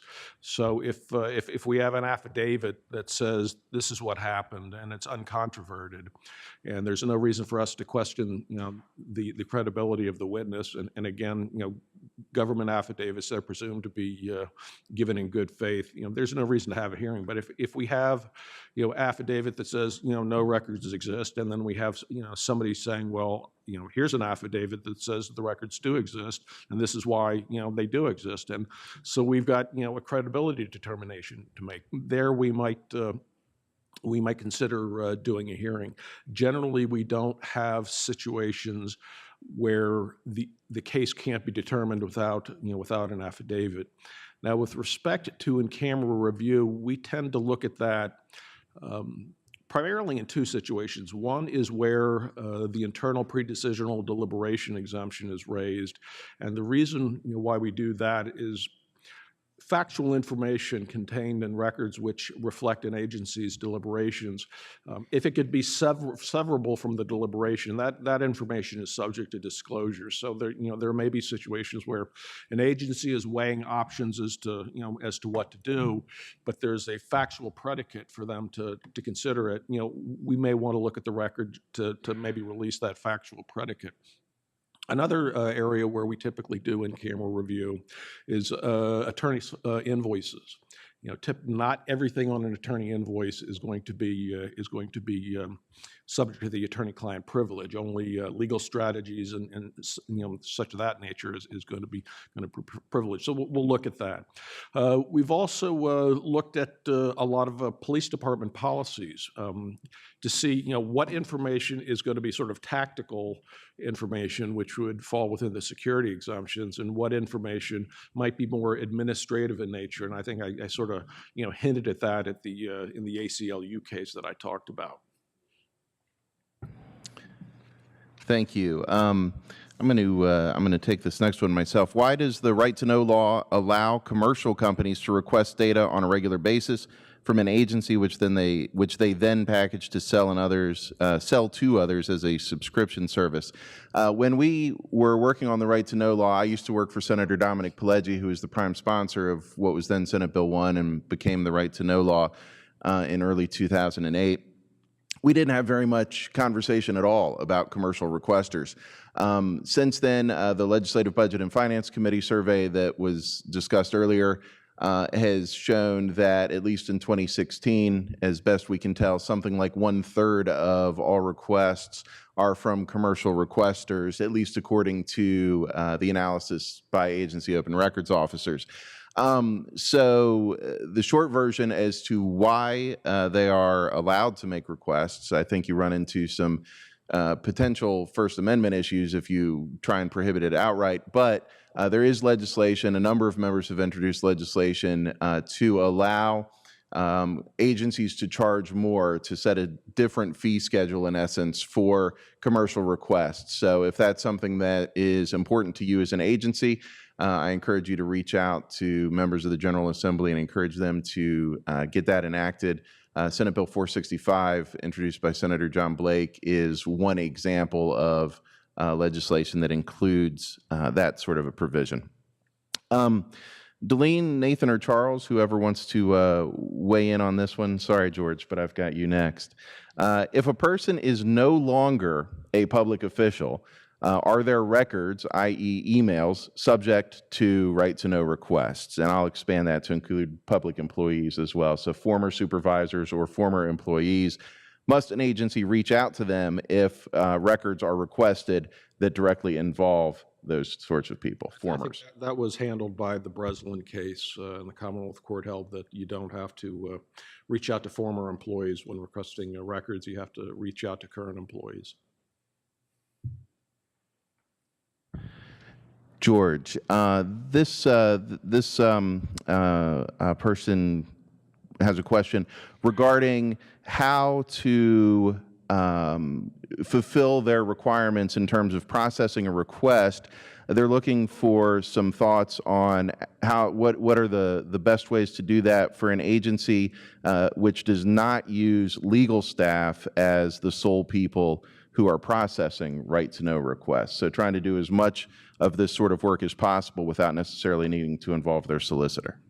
Well, I think that's the case with the majority of agencies, that it's the responsibility of the agency open records officer to process the request when they receive it. And I think it's incumbent upon them to get as well-trained as possible, get as familiar with the law as possible and developments with the law, and do the best job they can. And then when they feel they've got something that's, what we'll say is beyond their pay grade, that's when they have to make that call to the solicitor to rely on their expertise. And I think that's the arrangement that most municipalities currently have. And I'll just add to that we have on our website a number of resources which are designed to help agency open records officers. We have a complete agency open records officer guidebook. We have sample affidavits, sample response forms at the request stage, and a number of other resources that can be useful there. Nathan, it's a bit confusing to determine what is and is not a transaction or activity of the agency when looking at case law, particularly when you're looking at an individual from a board, for example, a board of a school board, we'll say. So one school board member as opposed to the agency itself, i.e. emails, browser history, notes, etc. Can you discuss that, hopefully, using examples? Well, there's a number of cases that have kind of walked us through what constitutes a record of an agency, and I would invite you to, if you're interested, to reach out to me. I've kind of not charted them, but given a brief summary of them. There's a differing viewpoint on whether or not somebody's an elected public official that is independently elected and separate from an agency, and someone that's like part of a board. If you're part of a board and you're emailing amongst each other, and Charles, correct me if I'm wrong on this, and Delene, it's been a while since I've looked at these cases. But if you're on a board and emailing amongst each other, that would be considered a record of the agency. However, to be a record of the agency, it would have to be endorsed by that board. So if I'm emailing an outside person and someone emails me, I'm sitting on a board, it's a citizen, they email me and say, "Hi, I'm interested in this," and I email back and forth with that citizen, that's me acting as an individual. I don't have the approval of the board to make any decision on that, so therefore the email between me and the third party would not be considered a record of the agency. Am I correct? I think that's correct. I think there's a case where a supervisor was emailing a constituent about matters concerning the municipality, but the court held that since the supervisor didn't have the power to bind the agency, that those specific emails weren't subject to weren't a transaction or activity of the agency and weren't subject to disclosure. And I think a distinction is emails and communications amongst individual board members discussing agency action. Typically, there you might see an exemption for the deliberative privilege or deliberative exemption, but it still would document a transaction or activity of the agency because they're contemplating a future course of action. And I'll add to that, too, that we've had a number of recent cases, some of which were just discussed indirectly and directly, on these topics. And so it's one of the areas that is, I think it's fair to say, still being fleshed out a bit under the right to know law. Delene, we discussed agency evidence that's presented during a hearing.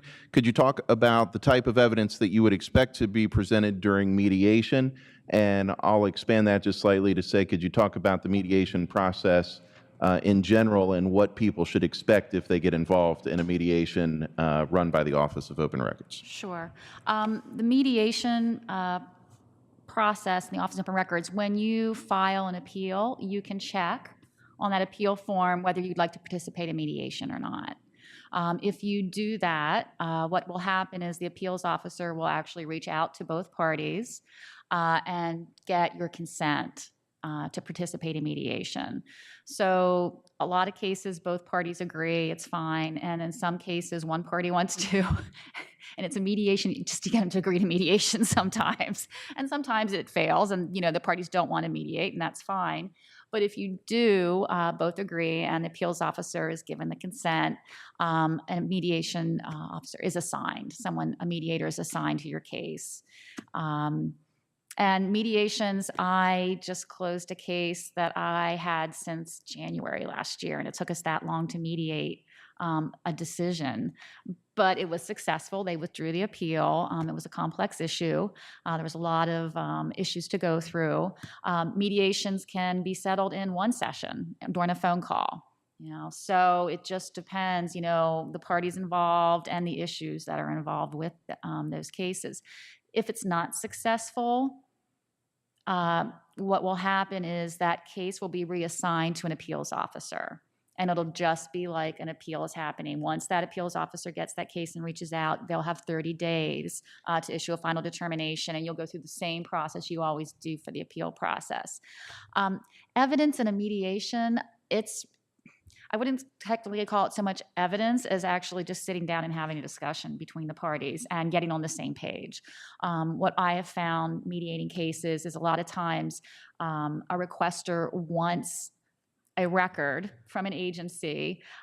They've characterized that maybe using different terms, definitions, and what the agency often assigns. So it's often like they're speaking different languages.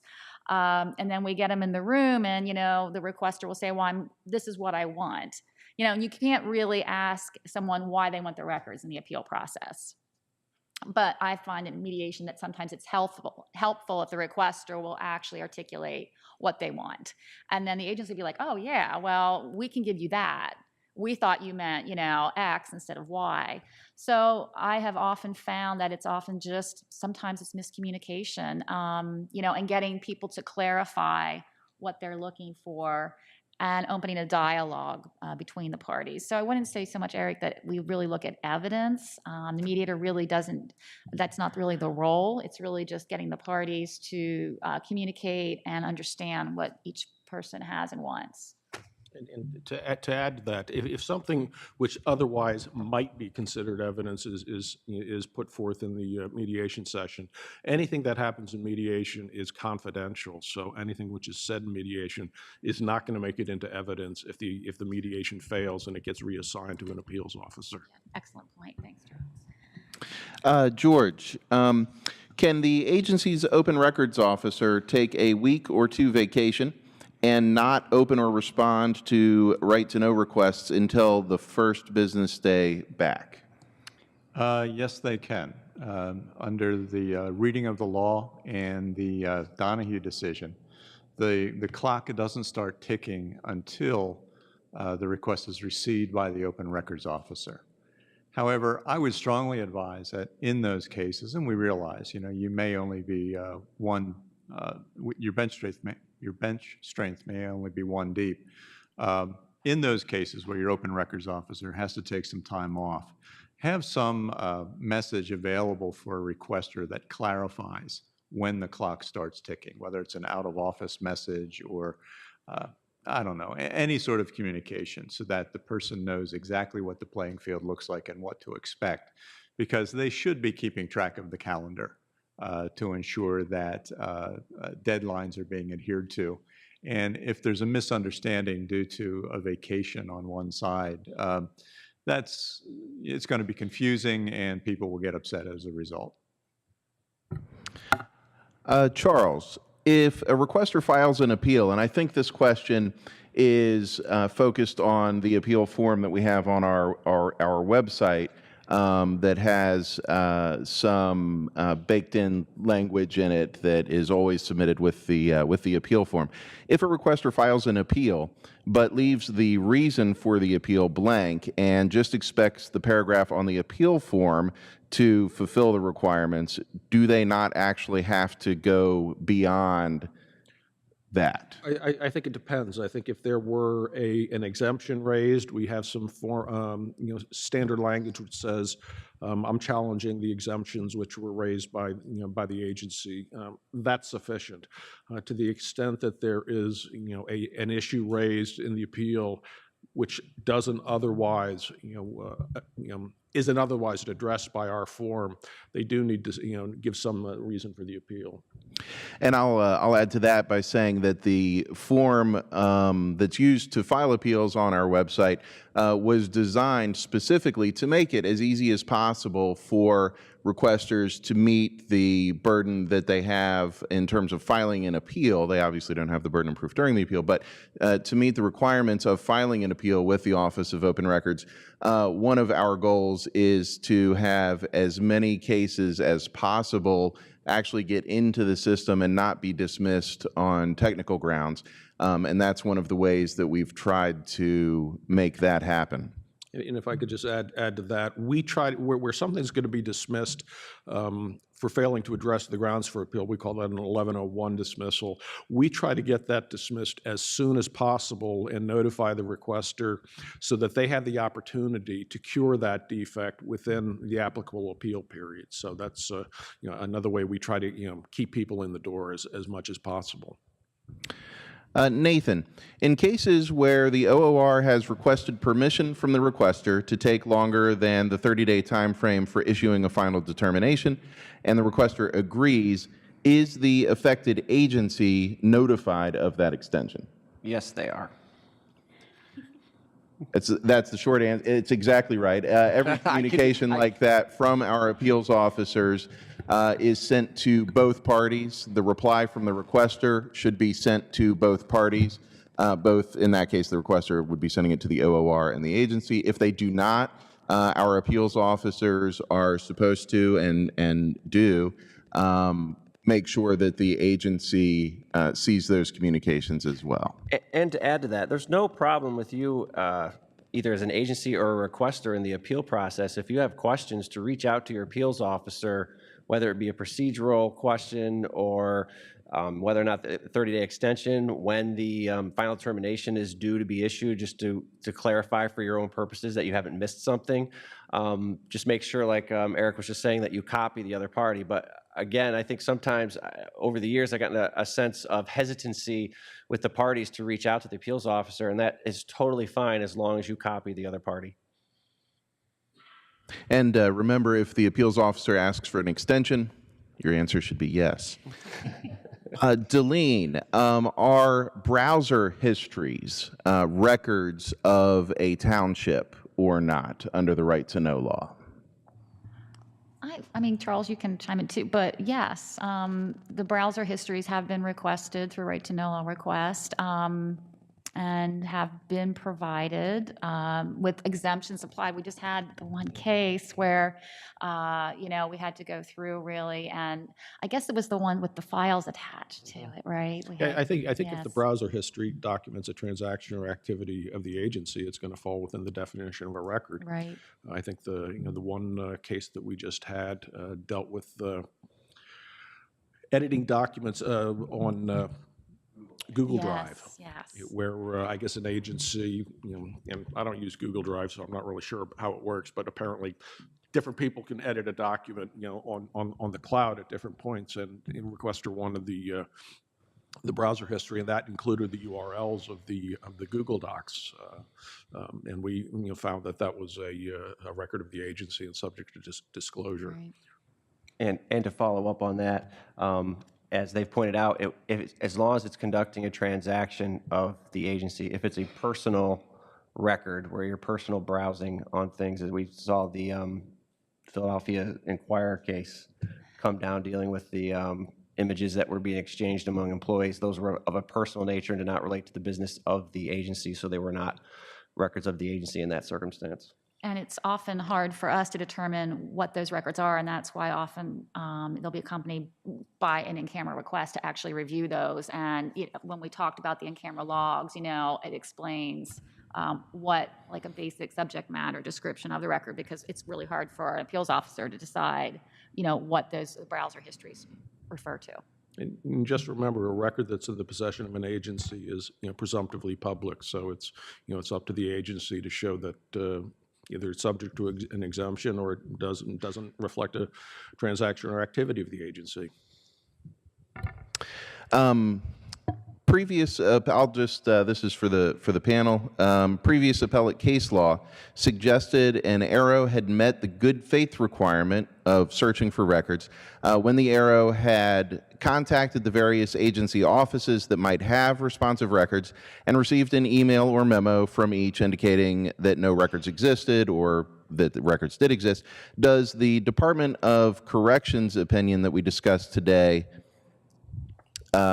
does that change the expectation of behavior for an ARO? No, I think those are two different situations. One is where a record doesn't exist, and another is where a record does exist, and certain exemptions are applied. In both instances, you have to search for the records, and it used to be that we would accept affidavits where an agency would say, we don't have any records, and that was good enough. And the Commonwealth Court has said that, well, you need to sort of, demonstrate, what efforts you took to search for the records. And so now, we will, if we get an affidavit that doesn't meet the burden of proof, we're going to try to further develop the record and ask them, what steps did you take to search for the records? I asked, this individual, and this is the person who would most likely be custodian of the records. They searched their files and determined that that there were no records. And that's kind of different from we think these records are subject to an assumption, but we never looked for them and we never looked at them. So I think those are two different things. George, can you speak to how an agency can handle requests for meeting minutes that mention a requested specific topic going back several years?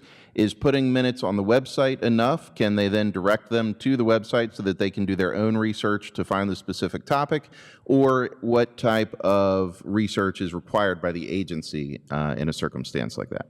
Well, putting minutes on the website is a really great idea for a number of reasons, but for the question that's raised, I think that you've more or less answered your own question. By putting a record on a publicly accessible website, the next time you receive a right-to-know request for that record, your obligation is to simply cite the URL for your website and direct the requester there.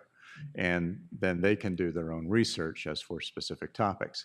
Now, if those meeting minutes haven't been digitized and you receive a request for a specific topic, I would say that the Open Records Officer is not obligated to go through all of those minutes and isolate only those meetings where a specific topic was brought up, because that would constitute research. And under the right-to-know law, an Open Records Officer is not required to conduct research. However, if the minutes have been digitized and a word search can be conducted electronically, then that's a different story. And I think then that most likely the Open Records Officer would have some level of obligation to conduct a word search of the digitized documents to isolate those meeting minutes where that word may have hit. I think another thing to keep in mind is Section 705 doesn't require agencies to organize records in a manner or compile records in a manner that they don't organize them. So if somebody's asking for a specific topic search and you don't organize your records in that manner, you're not required to compile those records if you don't do that in the ordinary course of business. So, take a look at Section 705 if you have that situation. Although, Laguerre. But there that was for a specific record which the department had an obligation to respond to. Those were it had a regulatory component to it. Right, and in that case, they had organized the letters that were requested over a chronological time period in different files by the name of the companies, for example, that were sent the letters, and the court held that they had to go into those files and get the letters, even though they didn't have them in a nice chronological folder. They still had to go get them. So there's it depends on the specifics exactly of each case, as we find over and over again. For the panel, if a solicitor makes false statements in email communications with the OOR and a requester, would that be considered unethical behavior, and would it be subject to any penalties? Well, if they're making false statements, I would Yes. think that's a major problem. Yeah, well, But, yes, I think it, yeah, go ahead, Nathan. But Well, I mean, we have situations come up from time to time where people will contact our office and indicate that they believe sworn affidavits are false. And in those situations, that's beyond our jurisdiction. We typically refer them either to the district attorney or to the attorney general's office because those are within their purview since the crime has potentially been committed. And it would be up to those law enforcement agencies to determine whether or not a crime actually has been committed and if there is any sufficient evidence to seek prosecution. right, and then the rules of professional conduct, that would be a violation, and so they could be reported to the disciplinary board, and then that would make a decision on whether there would be sanctions or some type of penalty. Very good. Charles, if a governmental entity hires a contractor and then their solicitor communicates with the contractor, can you talk about the public or non-public nature of any communications between the solicitor and the contractor?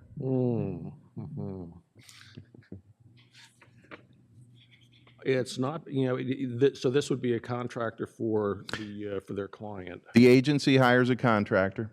The solicitor communicates I with the think that's contractor. for the purpose of providing, obtaining legal advice, and it really depends on what the communication is. If the contractor is, making a communication to the solicitor for the purpose of obtaining legal advice on behalf of the client, I think that, that would fall into the privilege.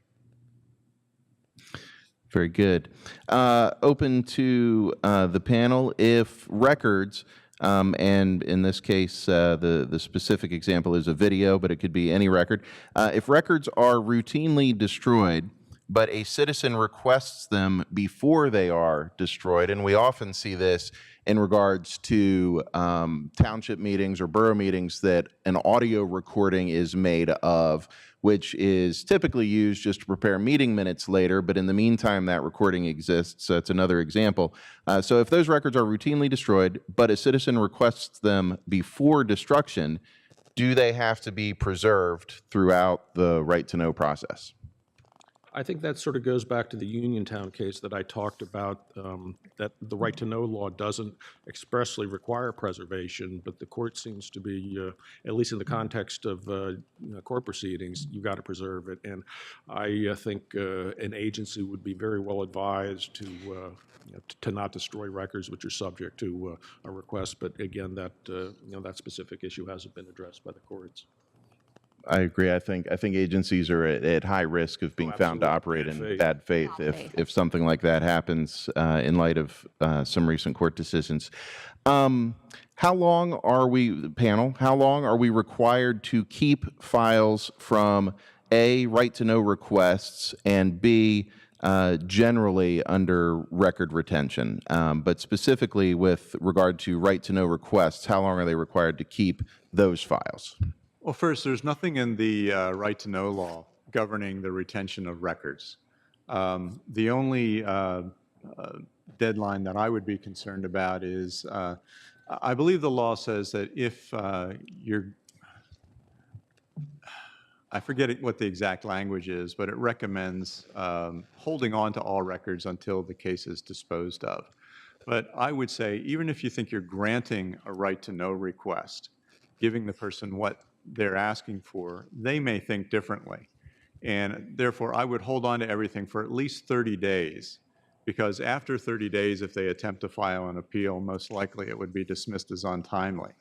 Now, beyond that, there is a recommended retention schedule for local governments that I believe is published by the Pennsylvania Historical and Museum Commission and available on their website that recommends retaining all right-to-know related records for 2 years. I think it's 2 years.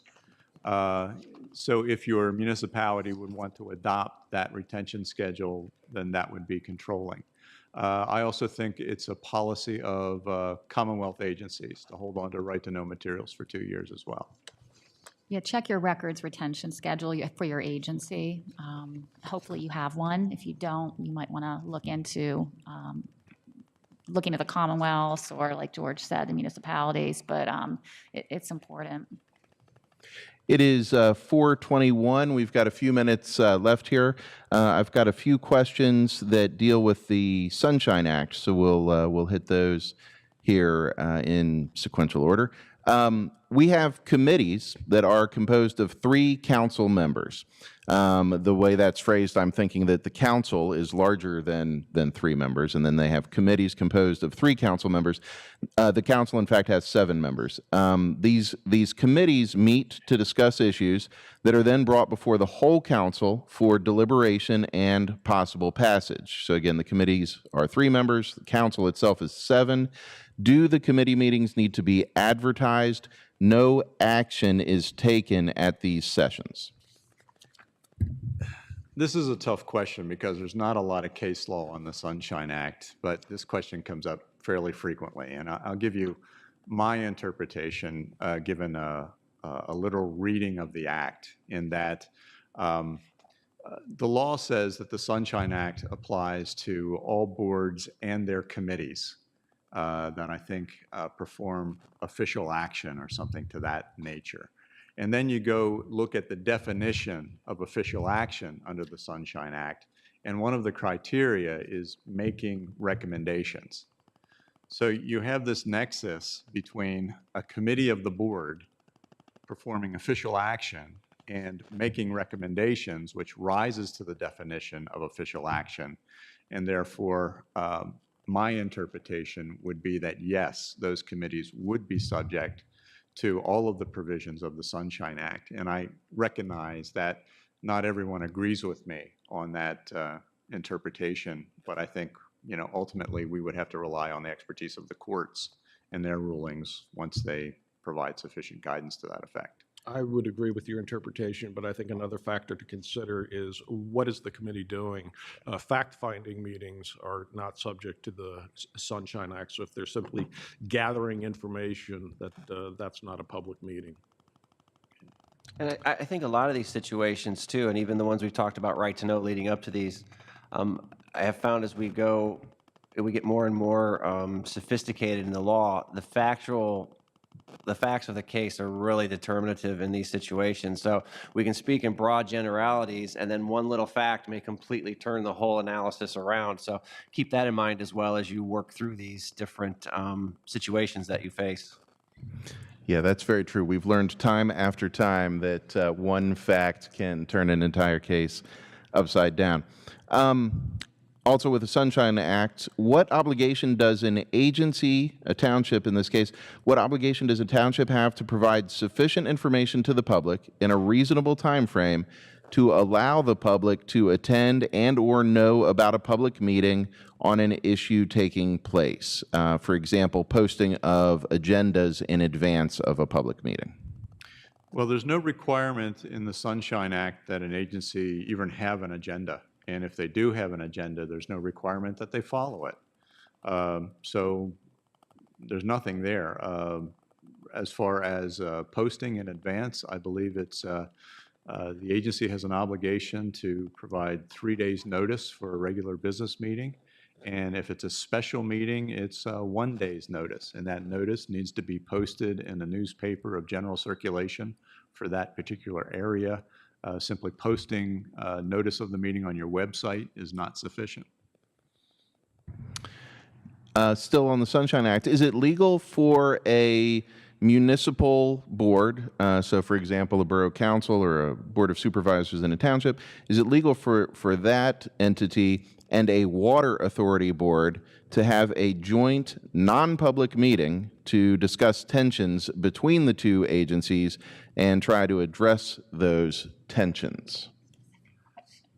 It feels like a very specific hypothetical question. I think it goes back to the, you know, whether or not they're conducting official action. Yeah. The key phrases in the Sunshine Act are deliberation and decision-making. And, you know, that has to rise to a policy level, one would assume, so that if they're meeting to resolve tensions, what action results from that? You know, would they in fact be changing policy, or would they just all be agreeing to get along? You know, again, it could be a very fact-specific case, but I think at first blush, I would say that such a meeting provided there are no policy ramifications, would most likely not be subject to sunshine. Shifting back to the right to know law for our last few questions, our last question or two, how does the right to know law apply to social media? I think if they're conducting agency business, social media, certainly falls within the right to know law. I think we have some final determinations regarding Facebook posts, and I think there have been some court decisions around the country where public officials have blocked citizens from following them on Facebook, and the courts have found that that's a violation of the public's First Amendment rights. So, social media falls within the government ambit. And going back to George's section of the main presentation, if you use the final determination search tool that's on our website, and in the description field you put Facebook, you'll get a number of those kinds of decisions. You might also want to try Twitter, although we've had many more Facebook cases, and maybe even the phrase social media, but Facebook should get you to most, if not all, of the cases that have come through the OOR on social media. For the panel, if requests are routinely extended by an agency for a 30-day extension for legal review, is that acting in bad faith? It seems that some requests, such as a request for a record documenting a specific payment, should be simple to fulfill, but are often sent to legal review, extending the response period. Does that rise to the level of bad faith? We've always viewed the extension, the right to extend the response period as a discretionary act, which we don't have the authority to review the propriety of. That's not saying that a court might feel otherwise, but our practice has always been, if an agency validly invokes a reason, we don't get into whether or not the reason was valid, actually valid, as opposed to just being claimed. Right, because there are certain agencies that will send every request, Yes. regardless of what it is, to their solicitor or attorney for review. Very good. And with that, it is 4:28 p.m. I think we'll wrap things up. Thank you all so much for joining us today. Again, if you're an attorney looking for your CLEs, thank you. If you're an attorney looking for CLEs, the Eventbrite system that we use to sign everybody up for today will send you an email very soon with a link to that form. You can complete that, fill it out, and submit it. Please, as I said, don't hesitate to get in touch with us for any reason. And I will put in one more plug for something that George mentioned earlier, our daily email with all of the final determinations issued the previous day. You can find that under the Contact tab on our website. It is one email sent every morning with a very brief summary of the cases we decided the day before. So if right to know law is part of your daily life, you should probably be on that email list. Thank you again very much. We appreciate it.